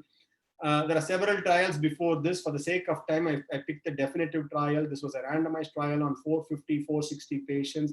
They randomized all patients with a PF ratio less than 150 and FiO2 of more than 0.6. It doesn't matter how much PEEP you are on. If you have a PF ratio less than 150 and you have a FiO2 more than 0.6, you prone the patient. They showed significant mortality benefit in this group of patients, much more than any other maneuver. They didn't use any fancy equipment, no automatic beds. They manually turned the patients. They turned the patients, left the patients, turned for almost 24 hours. They resupine. The key is once you prone, you need at least proning for 16 to 18 hours in a day. There is no point in proning them shorter. 2, you definitely need to resupine once a day, assess the patient, and then go back for proning. It improved survival, and they also showed that most patients needed 2 to 3 prones before they got better if their ARDS went up to that severe degree. So one proning may not be helping. So when you talk to the family, that is something that I consciously tell them so that they are prepared for more than one proning. So how exactly does proning help? So all of your pulmonologists, you would know the physiology, this physiology very comfortably. As you know, when I am sitting upright, my pleural pressure, because of my gravitation, my pleural pressure is more and more positive in my dependent regions compared to the non-dependent regions. So my transpulmonary pressure, which is the pressure inside minus outside, will be more up or the non-dependent portion, because there the pressure outside is less. Therefore, for the same pressure, the alveoli there will have more transpulmonary pressure compared to the base. And this gradation happens throughout the lung. So the first thing that happens between supine and prone is that the degree of change in the pleural pressure is attenuated, meaning it doesn't go from 0 to 10, it only goes from 0 to 5. So the variation in the pleural pressure is attenuated in prone position for various reasons. Therefore, the alveoli opening becomes more homogeneous or less heterogeneous. More alveoli pressure seem to be within reasonable limits. So there is a more homogeneous ventilation or a less heterogeneous ventilation that happens in prone ventilation. Therefore, we are optimizing the ventilation. 2, this is very easy. If you just put a supine position, you can see there are two lines here, red lines here. You can see that almost half of the left lung is compressed by the weight of the heart, and 1/3 or 1/4 of the right lung is compressed. Totally, almost 40% of the left lung is gone with the heart. On the other hand, when I prone, look at that. There is no lung between the heart and no lung tissue compressing that is being compressed by the heart. Automatically, my lung is nicely inflated, and therefore I'm optimizing my ventilation. Third, look at the diaphragm. This is supine position. My diaphragm is pressing on the lung. In the prone position, my diaphragm is moving away from the lung. Therefore, there is no compression of the lung by the diaphragm. 4, in supine position, you can see that the lung looks like a triangle, almost like an orange, orange peel that you would see. There is more lung in the base than more lung in the apex when you lie down. More lung in the dependent portion than the non-dependent portion. Therefore, whatever edema, whatever weight in the lung will be more in the basal region. Therefore, more lung is collapsed. On the other hand, when I prone, look at that. There is only less lung available, so that only less amount of dependent lung is collapsed or edematous. Therefore, proning again opens up more alveoli. So if you look at the CT scan of supine versus prone, what happens is for the same amount of lung that is recruited in prone, de-recruitment does not happen, which means that I am able to overall open more lung. Yes, some of the dependent lung, even in prone position, will get de-recruited, but the de-recruitment is less than the overall recruitment that I have done in prone ventilation, and therefore I will have more alveoli open during prone ventilation. Second thing is perfusion. Most people felt perfusion was gravitational until this animal study was done, where clearly shows that in compared to supine versus prone patients have more uniform blood flow across the lung, versus in supine position, the dependent areas get more blood flow, the non-dependent areas get the least blood flow. This variation also is less in prone position for multiple reasons. Therefore, more ventilation, more uniform ventilation, more perfusion, more uniform perfusion, more ventilation perfusion matching with prone ventilation. So all that seems to improve my oxygenation. And I told you, as long as the lung is more homogeneous, the stress and strain on the lung is less. Therefore, less lung injury in prone position than in supine position. So if you ask me, how does prone improve survival? It is not by improving oxygenation. We already know that in the ARDS study, patients who got low tidal volume had the worst oxygenation but better survival. But prone ventilation improves oxygenation by minimizing the stress and strain or minimizing the lung injury that we cause on the lung, and therefore helping the lung get better. So when do I prone practically? I would start with volume targeted ventilation, do lung protective ventilation, consider paralytics or deep sedation, optimize my PEEP using driving pressure. I would transition to pressure control ventilation to optimize my mean airway pressure. If I feel it is safe, I may consider recruit maneuver. Like we clearly tell our trainees not to do recruit maneuver without discussing with the consultant, because it needs a certain level of maturity to understand who needs recruitment and who doesn't. So I will not do it in everybody. If all that fails and the patient still has a PaO to FiO2 ratio of less than 150 with an FiO2 of more than 0.6, I would definitely prone. I would have finished the first 4 steps in the first 4 to 6 hours of ventilation. I would go to proning as soon as possible. In our ICU, you would see that proning happens within about 4 to 6 hours of ventilating patients if they are not doing well. Second indication is if I'm not able to get the driving pressure or the plateau pressure down, by opening more alveoli, I may recruit the lungs and improve my driving pressure. The last reason for proning is severe right ventricular failure or cor pulmonale, acute cor pulmonale that happens in ARDS. Proning has been shown to completely unload the right ventricle and improve the hemodynamics. There are some echo films, nice, that you can see on Google. The moment you prone, I think the right ventricle gets unloaded and improves. So if there's a substantial amount of right ventricular failure, I would be very aggressive to proning, and I would prone these patients for at least 18 hours and consider resupining every day manually. Is there any contraindication to proning? Almost none, but basic common signs. Severe burns everywhere, including the face, becomes very difficult. Trauma to the face, trauma to the ventral body surface area with fractures may be difficult. If you have significant spinal instability because of fractures, it is unsafe to prone and supine every day, so we can't do that. Pelvic fractures again make it difficult to supine and prone. Life-threatening arrhythmias, you don't want to prone because you will not be able to take care of the emergencies right away. Severe shock, somebody requiring 2 or 3 vasopressors is not somebody you should be proning unless the shock is related to right ventricular failure, where I would prone them aggressively. Huge bronchopleural fistula, during proning and turning, you can probably make the bronchopleural fistula worse. Post cardiothoracic surgeons, where the sternotomy is done, the sternum may not be stable and they may not be fit candidates for proning. Huge abdominal incisions are a problem. However, we have proned post-surgical patients. Pregnancy is not a contraindication. There are ways we can prone pregnancy. All of us have successfully proned pregnant women. Fresh tracheostomy may be a problem. Increased intracranial pressure is a problem because of the manipulation that may worsen the intracranial pressure and lead to morbidity. So most of them are common sense reasons rather than absolute contraindications that we need to do that. Okay. I have tried my recruitment maneuver. I have done everything. I have done proning. Nothing seems to work. I have optimized my ventilation. So I said, I have optimized my ventilation. Now I need to optimize my perfusion. Try to match my ventilation for perfusion. How do I do that? I need to open up more and more blood vessels, but more and more blood vessels should open closer to wherever the lung is open. If there are a lot of areas of atelectasis, by opening the blood vessel there, I am only going to cause more mismatch because more blood will go to an atelectatic zone. How do I do that? If I am able to give an inhaled version of a gas that can selectively go to the alveoli that is ventilated and then diffuse to the blood vessel near that alveoli and vasodilate only that alveoli, then I will improve my ventilation to perfusion match. That is exactly what nitric oxide does. Understand that there is already some amount of hypoxic pulmonary vasoconstriction that you are aware of. The blood is diverted to non-hypoxic zones. But if there is a ventilated alveoli, for example, you take the third graph here, the right-sided alveoli is full of fluid, so it's not ventilated.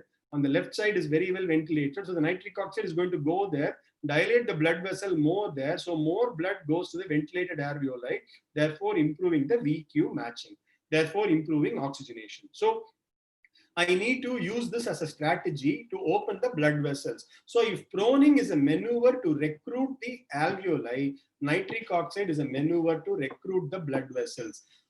Recruiting the blood vessel should come after recruiting the alveoli, because if you don't have too many alveoli open, there is no point in giving nitric oxide because nitric oxide is not going to go and recruit too many blood vessels. So if nitric oxide doesn't work, it means you have not recruited the alveoli, or already all the blood vessels are maximally vasodilated. You have a patient with severe septic shock, all the blood vessels are already vasodilated. So giving nitric oxide there is not going to help you. Patient with liver disease, they already have all the blood vessels vasodilated. So their nitric oxide may not help. So there are ways with lung ultrasound, we can pick up and say this patient may not benefit from nitric oxide. So first thing we will do is recruit the alveoli by proning. Once we prone, we go for nitric oxide if proning alone doesn't help. Sometimes in very, very unstable patients where we cannot prone, we use nitric oxide in isolation, but we try to recruit the lung as much as possible with either recruitment maneuver or increasing PEEP to try to buy time in those patients. Okay, I have done proning, I have put nitric oxide, I am still not able to oxygenate, still my airway pressures are high, still my driving pressures are high. I think I've come to the end of the road in terms of what I can do with the ventilator. Only thing I can do now is to bypass the lung, which we would call as ECMO. So ECMO, there is only one study, the Caesar study, that looked at patients with ARDS. They randomized patients to ECMO versus control. There seemed to be a benefit with ECMO if you do it early enough in patients with severe ARDS. I would consider ECMO in patients who I have done proning, I've done all the above steps, and I'm still unable to oxygenate, ventilate. I am still unable to maintain a driving pressure less than 15. And if there is absolutely no other contraindication and the lung diseases is reversible. So criteria is lung disease to be reversible, and I think the lung will improve not for a patient with end-stage ILD unless you're bridging for transplant. There should be no contraindication. Understand that we have to give huge amounts of systemic anticoagulation to this patient. They should not have any contraindications for that. You should have done all the above measures, including proning and nitric oxide, and showed that it doesn't work. Then consider ECMO in this patient. Noteworthy in this study, when patients were transferred for ECMO to this center, 40% of the patients did not need ECMO because the ventilator strategy was able to salvage. So there'll be very, very small proportion of patients who need ECMO. So in summary, you want to minimize the stress and strain, decrease the tidal volume, decrease the plateau pressure, decrease the tidal volume and PEEP or titrate to make sure that the driving pressure is the lowest. Minimize the pleural pressure swings by deep sedation and or neuromuscular blockade. Early prone positioning for gas exchange and decreasing driving pressure. Inhale nitric oxide after alveolar recruitment. If all else fails, go for ECMO as a salvage therapy. So I think we have half an hour left for questions. I think Dr. Narasimhan wanted to make sure that we have enough time. I think I took a little bit longer time than 1 hour, but I just thought some of the concepts were worth mentioning again. Thank you for the patient listening. Thank you, everybody. Thanks for the opportunity, Dr. Narasimhan and Ajay. Thank you very much, Dr. Ramesh. It was an excellent talk. I really enjoyed. I think same would have been the feeling of everyone over here. Before I start the question, I have one quick question, Ramesh, to you. Good. Thank you. This, you were telling about the prone ventilation, no? And Yes, there are a lot of benefits of prone ventilation. Yes, sir. Can we start this prone ventilation very early in our patients, say within 48 hours when we think our strategies are failing? Yes, and sir. the chest X-ray is showing very bad lungs. Is it possible that we can try early prone ventilation in such patients? Because the physiology is good. We don't try because we don't have much of the stock. The same should be the fate in most of the centers. Or any other reason to delay till all other measures fail? Okay, sir. Two things, sir. Prone, like I said, prone should be done within 6 to 8 hours of all the other measures should be tried within the first 6 to 8 hours. Proning should be done in the first day of ARDS ventilation.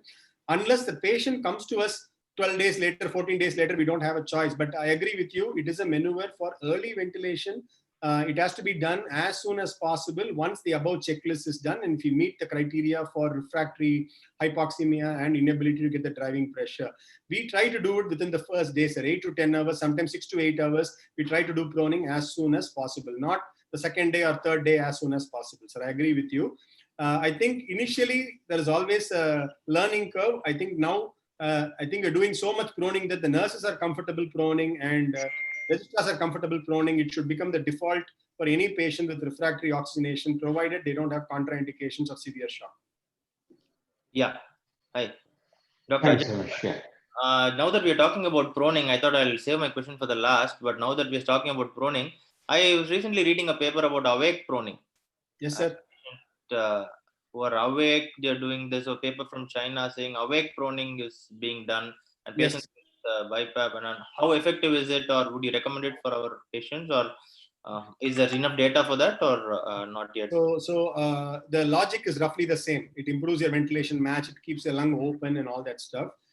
In terms of outcome data, mortality, there is not whole lot data on awake proning. In terms of improving oxygenation, there are a lot of case reports of 20 patients, 30 patients. No randomized control study has looked at awake proning. In COVID era, awake proning seems to be one of the salvage strategies that has been attempted in a lot of places, including our ICU and our COVID unit. I have seen improvements in oxygenation, but I don't know there is any data to say awake proning prevents ventilation, prevents intubation, prevents or decreases, increases survival. There is no data to that effect.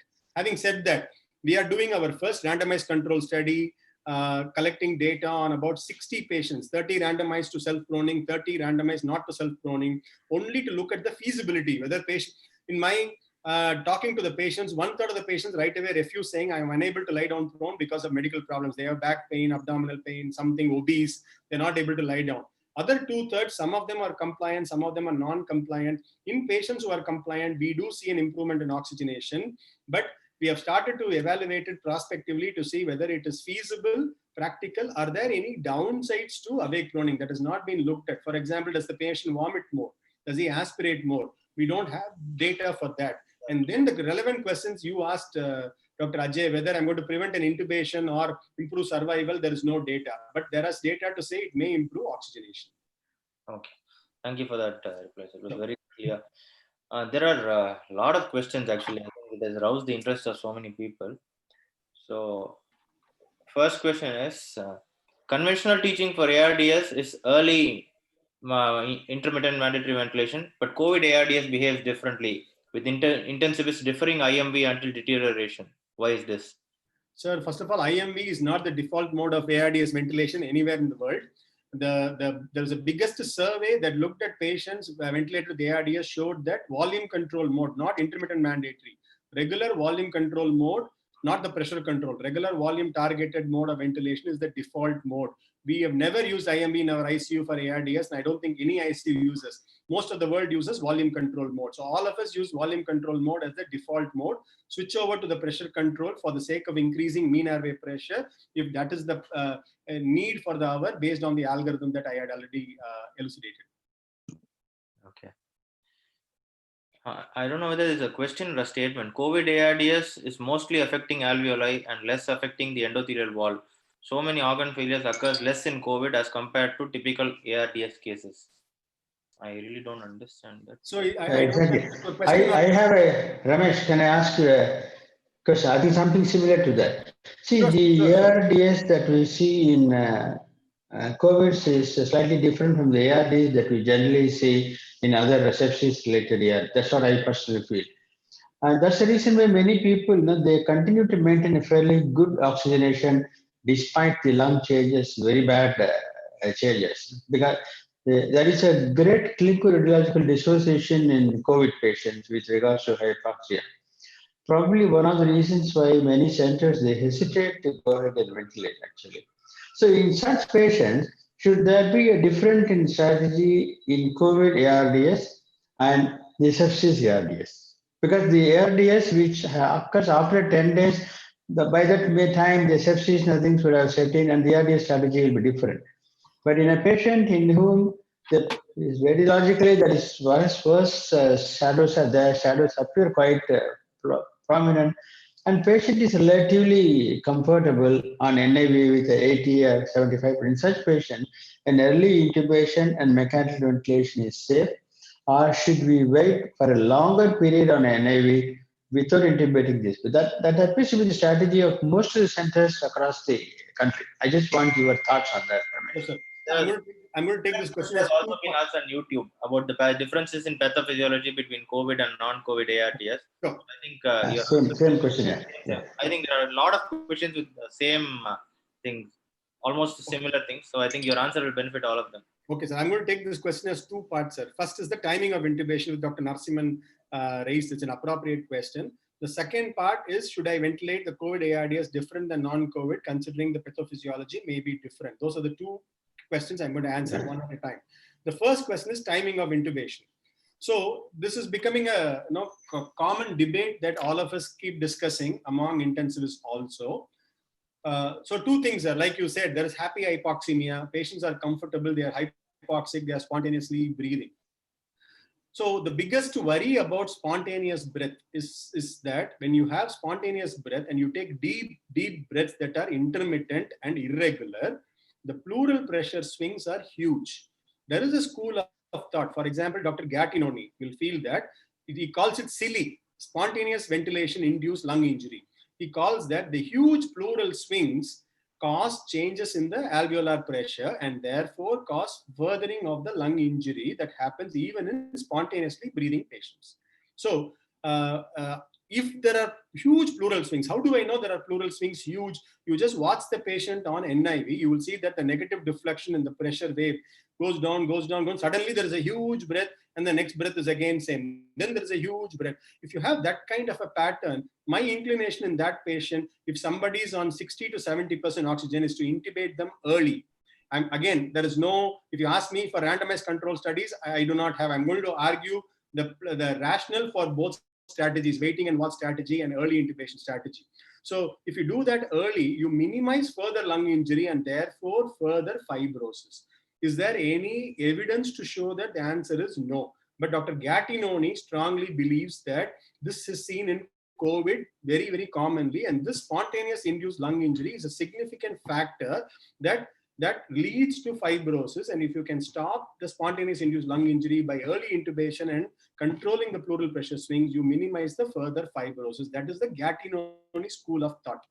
The other people, for example, Martin Tobin has written a rebuttal to Gattinoni, very clearly saying that there is no data. It sounds fancy, it sounds fantastic, it sounds good, it makes sense, but there is no data. So we wouldn't intubate only for pleural swings. We should intubate for the common reasons which we will all intubate. For example, refractory hypoxemia, terrible work of breathing, and do. So there are two spectrums. People, big people. Gattinoni has done a lifetime work on ARDS. Martin Tobin has done a lifetime work on ventilator, and every other issue, each of them contradict each other, and there is a very interesting debate going on between both of them. So the answer is the world is split, number one. Number two, there are pluses and minuses to both approaches. I will tell you what we have observed in our stretch is that we tried the what Dr. Narasimhan originally suggested, waiting and watching approach till we have absolutely no other option but to intubate in young people who can tolerate a little bit of hypoxemia with reasonable cardiopulmonary reserve.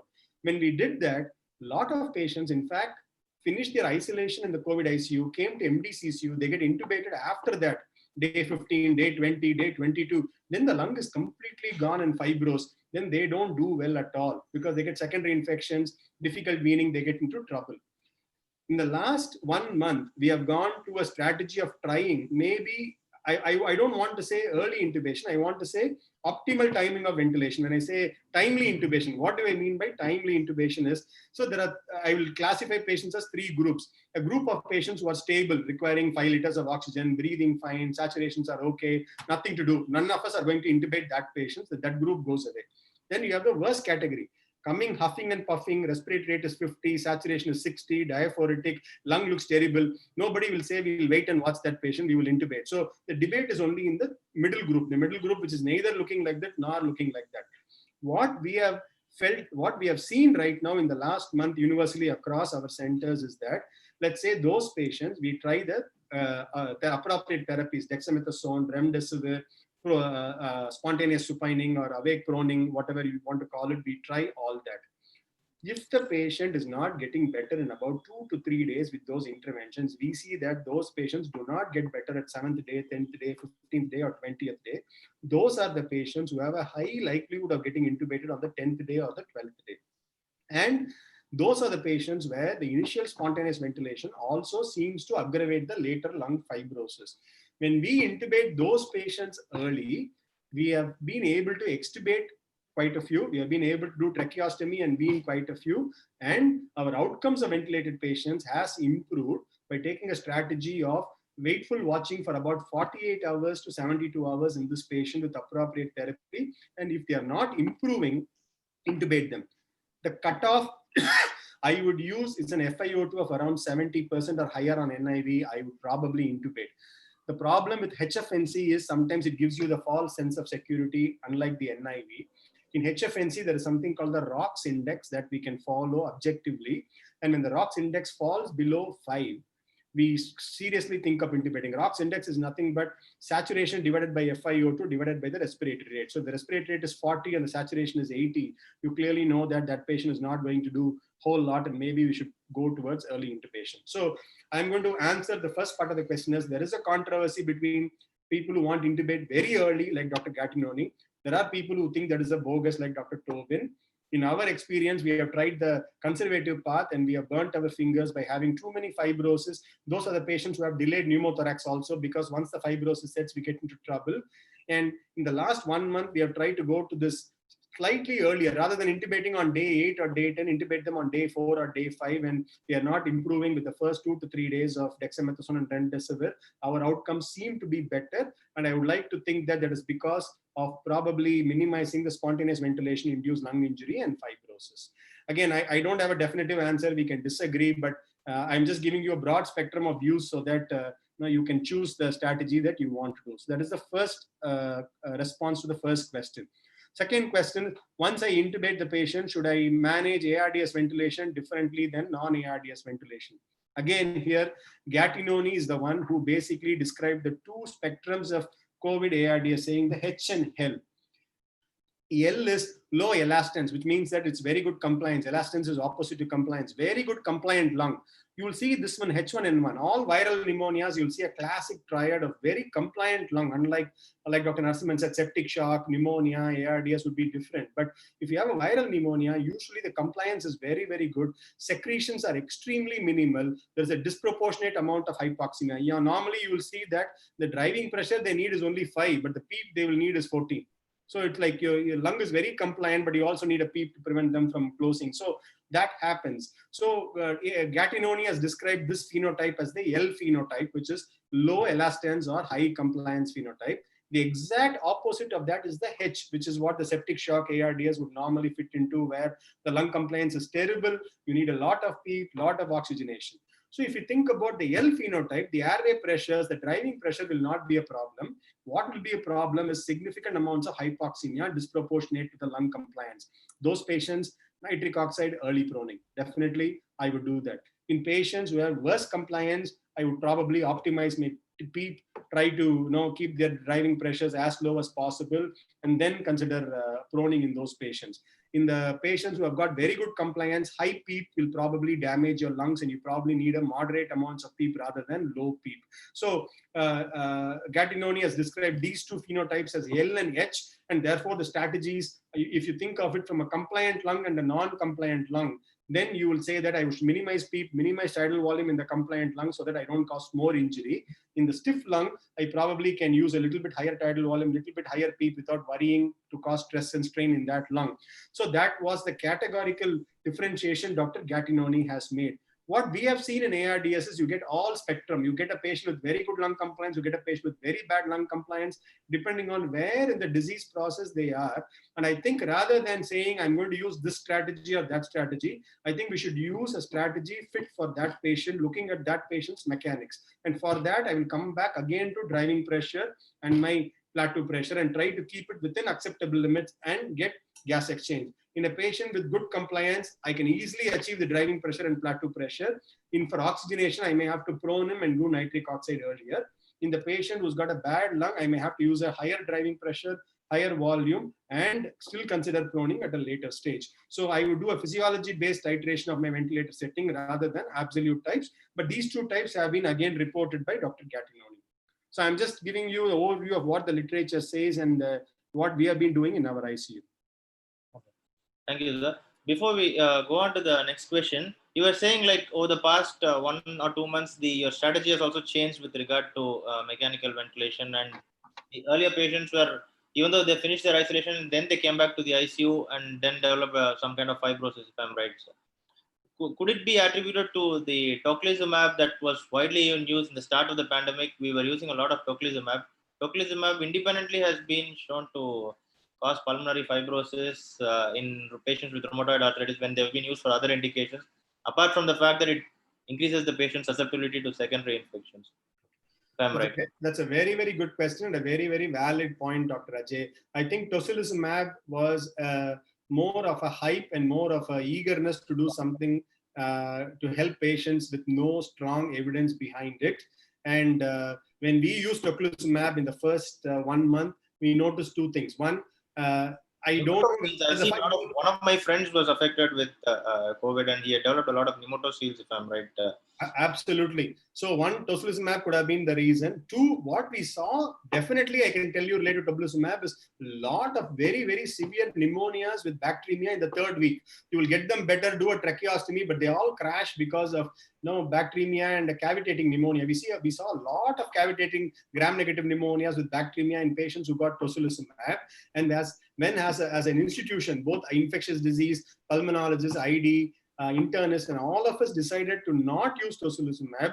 We have not seen as many debilitating pneumonias that happen. And your point of tocilizumab-induced fibrosis is also very valid. So this is the word of caution, I would say, with therapies that are unproven, experimental, not to jump on the gun very earlier on. I think tocilizumab, an expensive therapy, has taught us that lesson. Yes, that could be a possible factor. Thank you, sir. So moving on to the next questions, there's a fear factor among doctors. So is it the reason for avoiding ventilation and using other measures first? Person has raised the question. I don't think so. Patients who need ventilation, if you don't ventilate, I think they're going to do even more poorly. So I don't think ventilation should be thing. I will tell you that in the last month, when we looked at our data, our mortality of ventilated patients is 44%, which is as good as any other ARDS. 40% is the 40 to 45% is the average ARDS mortality. The last month ventilated patient mortality in our institution is 44%. So I think as we learn with the disease, like you said, not using tocilizumab, not causing secondary infections, all those small things add up, and our mortality has come down from somewhere around 65% to 45% over the last 3 months. And I don't see any reason why we shouldn't be intubating somebody whose lung is bad for the fear of all this. And there's a good proportion of patients who do well and go home. Okay. Proseva trial says prone ventilation helps in improving oxygenation and decreasing mortality. 18 hours of prone ventilation sessions within 36 hours of ARDS, within 36 hours of diagnosis. I'm not sure if there's a question there, but I think he has put his comment. Really don't know. Yes, Proseva showed improving oxygenation. It showed improving mortality. And one of the key factors is to resupine them every day. So somewhere around 18 hours of proning and somewhere before the 24 hours, we try to resupine, get all our oral care, clean the lines, make sure the tubes are secured, get a chest x-ray, echo, whatever we need to do, and then reassess them again. If the PF ratio is less than 150, on FiO2 more than 0.6, we prone them again. And keep repeating it till the lung gets better. That's what Proseva did, and that's what generally is recommended, and that's what we do too. Early versus late tracheostomy in ARDS and the use of diuretics in ARDS. I think the tracheostomy part, even I had a question about that. Yeah, somebody has already, Dr. Amal from Apollo, I think, has asked it. Early versus late tracheostomy in ARDS. Okay, so let's talk about the tracheostomy. There's always a controversy of how you define early versus late. Most people will say anything less than 7 days is probably early, anything after 14 days is late broadly. There could be arguments about it. Again, I would go by my gut feeling and I don't have a better scientific answer. If you look at the data, no difference in survival between early tracheostomy and late tracheostomy. There was only one study, that is a TrackMan trial, that was randomizing patients to early versus late. No difference in survival, which is expected. Tracheostomy is not going to improve survival. In terms of improving ventilator-associated pneumonia, no difference, because you have one tube compared to the other tube. So there is no difference. Okay. So why do we then do a tracheostomy in patients early versus late? If I have a sense that this patient is extubatable with whatever I'm trying to do because they are young, their cardiopulmonary reserve is good, their lung seems to be getting better faster than I think, and I think that it is worthwhile giving them a trial extubation to NIV, by all means, that would be my first choice. I would not go by a fixed number of 7 days or 8 days, even if I think that patient is getting better. On the other hand, I have a patient who's got comorbidities, obese, elderly, frail, already low GCS, poor cough, tons of secretions, neuromuscular weakness because of whatever sedation patient is getting. That patient, I don't think I need to wait for 10 days to convince myself. I'll probably do it earlier. So I go by my clinical picture of the patient rather than going by it. In COVID, I will tell you that now initially we didn't do any tracheostomies for up till 10 days because of the infectivity, quote unquote, of the COVID in COVID patients. We used to do the tracheostomy on the 12th day or 14th day. And by then there is fibrosis and there's a lot of issues that happen. Now, as an institution, I think our ENT surgeons have gotten very comfortable doing tracheostomy early. By doing tracheostomy early, I mean somewhere around 7 to 10 days of intubation when we know the patient is not getting improved. And those patients, a good proportion of these patients are doing well because it gives us a quick way of trying to wean them, put them on BiPAP and then slowly get to EPs, minimize the sedation, because even when they wake up and they get agitated, tracheostomy makes it easier to manage. I think our slightly earlier timing of tracheostomy from 14th day to somewhere around 7th to 10th day is also another factor that I think has improved our outcomes over the last 1.5 months. So if I know lung is bad, I would go for an early tracheostomy. If I think there is a hope for extubating the patient, I would wait a little bit longer. I am more convinced that in COVID, for logistic reasons, because we have a separate ICU, to manage the patient, wean the sedation, get him off awake, moving, sitting in a chair, eating, prevent him from getting neuromuscular weakness, probably tracheostomy around 7 to 10 days of ARDS is probably worthwhile considering to improve the outcomes. Second, you asked me about diuretics. I did not talk about it because it was pharmacological therapy. There is only one study that looked at diuretics in ARDS where they randomized patients with no shock. So this study, patients did not have any hypotension. Patients were all hemodynamically stable. They were randomized to either diuretic versus no. And they tried to diurese these patients to a CVP of less than or equal to 4. That is how dry the patients were done. They showed that there was improved oxygenation with diuresis. So by diuresis, you're probably decreasing some of the alveolar edema and therefore improving the diffusion capacity of oxygen across. There seems to be an improvement in oxygenation, but not survival or ventilator days with diuretics. That is what the study shows. Thank you, sir. We'll move on to the next question. Management of ARDS with hypotension and hemodynamic instability. I think you will need to take one more lecture upon that.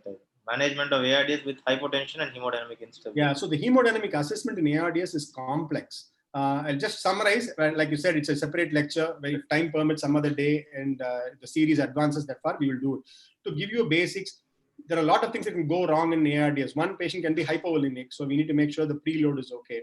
Second, there can be significant LV dysfunction and or RV dysfunction. So you need to make sure that the contractility is appropriate in those patients. Then you need to make sure that the lung compliance and pneumothorax issues are also taken care of.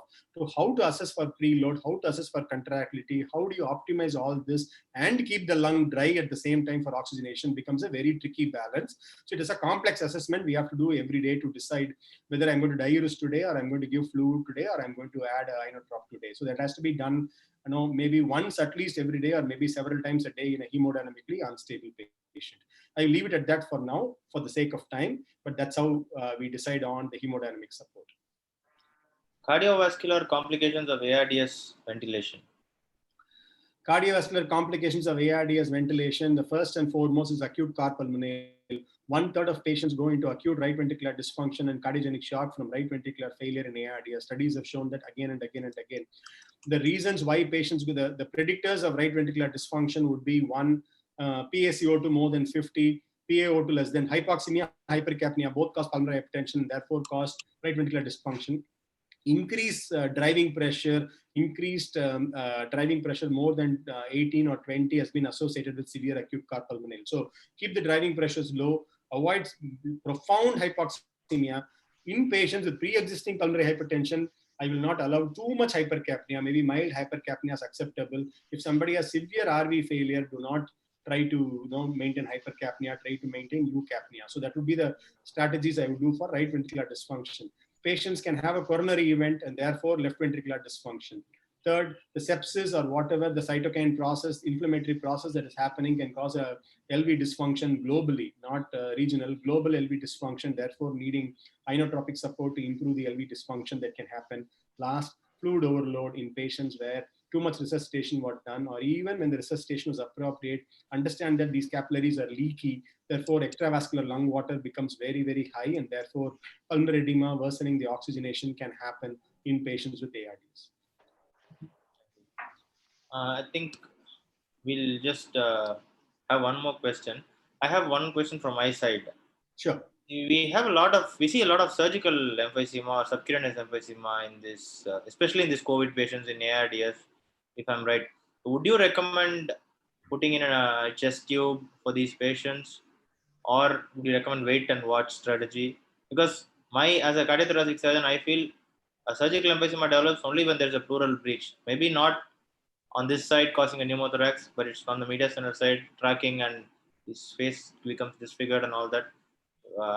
Would you think chest tube would be useful or no? Isolated pneumomediastinum with subk emphysema with no documentable pneumothorax by chest X-ray. I'm going to use a caveat saying that sometimes chest X-ray is not a good test when you have a lot of subk emphysema. X-ray is very difficult to pick up pneumothorax.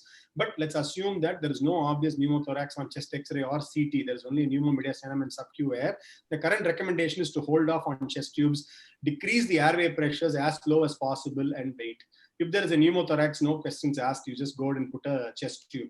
In patients who have isolated pneumomediastinum, you precisely said, Dr. Ajay, that you don't know which side the pneumothorax is, right or left, and then there is a significant chance of developing bronchopleural fistulas when the lung is very close to the pleura in those patients. So for those, the current recommendation in isolated pneumomediastinum with no pneumothorax in patients who are ventilated is not to put a chest tube and minimize the airway pressures and wait and watch strategy. Be cognizant of the fact that these patients can develop pneumothorax anytime.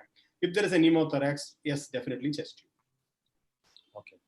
Now the point is, if there is no pneumomediastinum and you find only surgical emphysema on the neck and on the chest in the wall, absence of pneumothorax, on the right side. In the absence of pneumothorax, irrespective of pneumomediastinum or not, in the absence of pneumothorax, I would not put a chest tube just for the sake of subk emphysema. In trauma, we have seen a lot of patients. I know it's slightly off topic, but in trauma, when we see a lot of patients, they present to us with only surgical emphysema. And then bilateral chest tubes have worked well in this way, and they are not maintaining saturation, and it has even prevented ventilation. They don't have pneumothorax on CT. They just have extensive surgical emphysema on the neck and all. Maybe because of the rib fractures or what, I don't know. But in those patients, when you put a pneumothorax ICD on both sides, it seems to help them a lot in maintaining their oxygenation. So whether that can be extrapolated. That used to be our strategy even in cardiothoracic units, even in some of my patients, in whom after doing the right lobectomy, right, if the patient starts developing an extended surgical emphysema, COPD guys with lung cancer, they undergo a right lower lobectomy. We should go and put an ICD on the left side too. That I don't know whether it was right, but it has helped in many cases. They're all anecdotal case reports only. I was just wondering if there is an air that is accumulating in the subcutaneous spaces in the chest wall and in the neck. There has to be a leak somewhere. If you already have an ICD on one side, go and put the ICD on the other side. Or if you can see a pneumothorax, and put one more ICD. Or if in a cardiothoracic situation where you have a following bypass, if the patient has a extended surgical emphysema, maybe a bilateral ICDs would help. I think that's what I felt. Your take on that, Ramesh? I think that we can make it as a last question. It's 7 o'clock now. Sir, I would differ from both of you, sir, for the logic that the diseases are different. Like you and Dr. Ajay said, one is a surgical population where the leaks are usually bigger. In COVID especially, probably the leaks are all micro leaks, and I don't think if the patient has an ongoing leak, definitely he or she is going to develop pneumothorax. If you can't not have a pneumothorax, there is worsening of subk emphysema that seems to get worse but stops at a certain point. Probably they have micro leaks that seal themselves. Versus surgical patient or trauma patients, probably my guess is that the leak is probably bigger than what we would see in a COVID ARDS, and maybe they need just bigger than. The current recommendation globally is a consensus. Again, there's no evidence, is to hold off if there's no pneumothorax and wait it out, sir. In COVID ARDS. Yeah. COVID era, okay. The last question and then we'll finish it off. Sure. ARDS, I think we'll be seeing a lot of respiratory acidosis, PCO2 high and all that. Yes, sir. Would you recommend any hello? Can you hear me? I think this the video is frozen. Not able to. I can hear you well, sir. I can hear you well, Dr. Ajay. Would you recommend giving bicarbonate even in the presence of severe respiratory acidosis and already increased carbon dioxide? If you are not able to maintain your ventilation and PCO2 is not coming down by the usual means, to combat the acidosis, would you recommend giving a shot of bicarbonate or no? Strict no. Shot, when you say shot, you mean a bolus bicarbonate? Bolus bicarbonate, maybe 50 ml or 25 ml. Again, I'm going depending upon the calculation, the space deficit calculation, it will not match, I know, because of the bicarbonate, the body will already be trying to compensate, but still. No, the answer is based on the ARDS network trial. What they did in that trial was that they accepted a pH of 7.25 or higher. If the patient's pH was less than 7, whatever the PCO2 is, we are worried about a pH of 7.25 or higher. If the pH is less than 7.25, they gradually increase the respiratory rate up to 35 in ARDS network trial. If the patient is still got respiratory acidosis after a respiratory rate of 35 and optimization of ventilation, they gave bicarb in that trial. So that is what the trial did. So if you want a puristic answer based on ARDS-net trial, that is what I would recommend for all PGs. That's what we should do.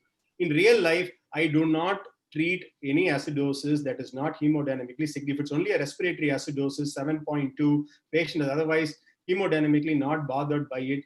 There's no increased ICP, no pregnancy, no right to left cardiac shunt, nothing else that makes me worry about the respiratory acidosis. I do not treat it. But the puristic answer is you can go up on the respiratory rate up to 35 and then consider bicarb. That's what the ARDS-net network did. Thank you, sir. I think we'll close the session. It's been an excellent session. We've learned a lot about the ventilatory management strategies in ARDS. Thank you, sir, for your wonderful lecture. Thank you so much, Dr. Narasimhan and Ajay, for the opportunity and the moderation. Thank you so much. I really enjoyed it. Thank you. Yeah, thank you very much. Dr. Kiran, you are there. You want to say a couple of words? Sorry, sir. Who, sir? Dr. Kiran from... Oh, okay. Dr. Kiran is there from the Sun Pharma. Do you want to say something? I'll just unmute him. Yeah, you just unmute him again. Yeah, he's unmute.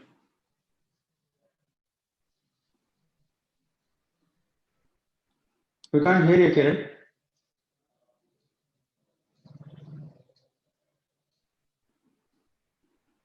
Still, we can't hear you.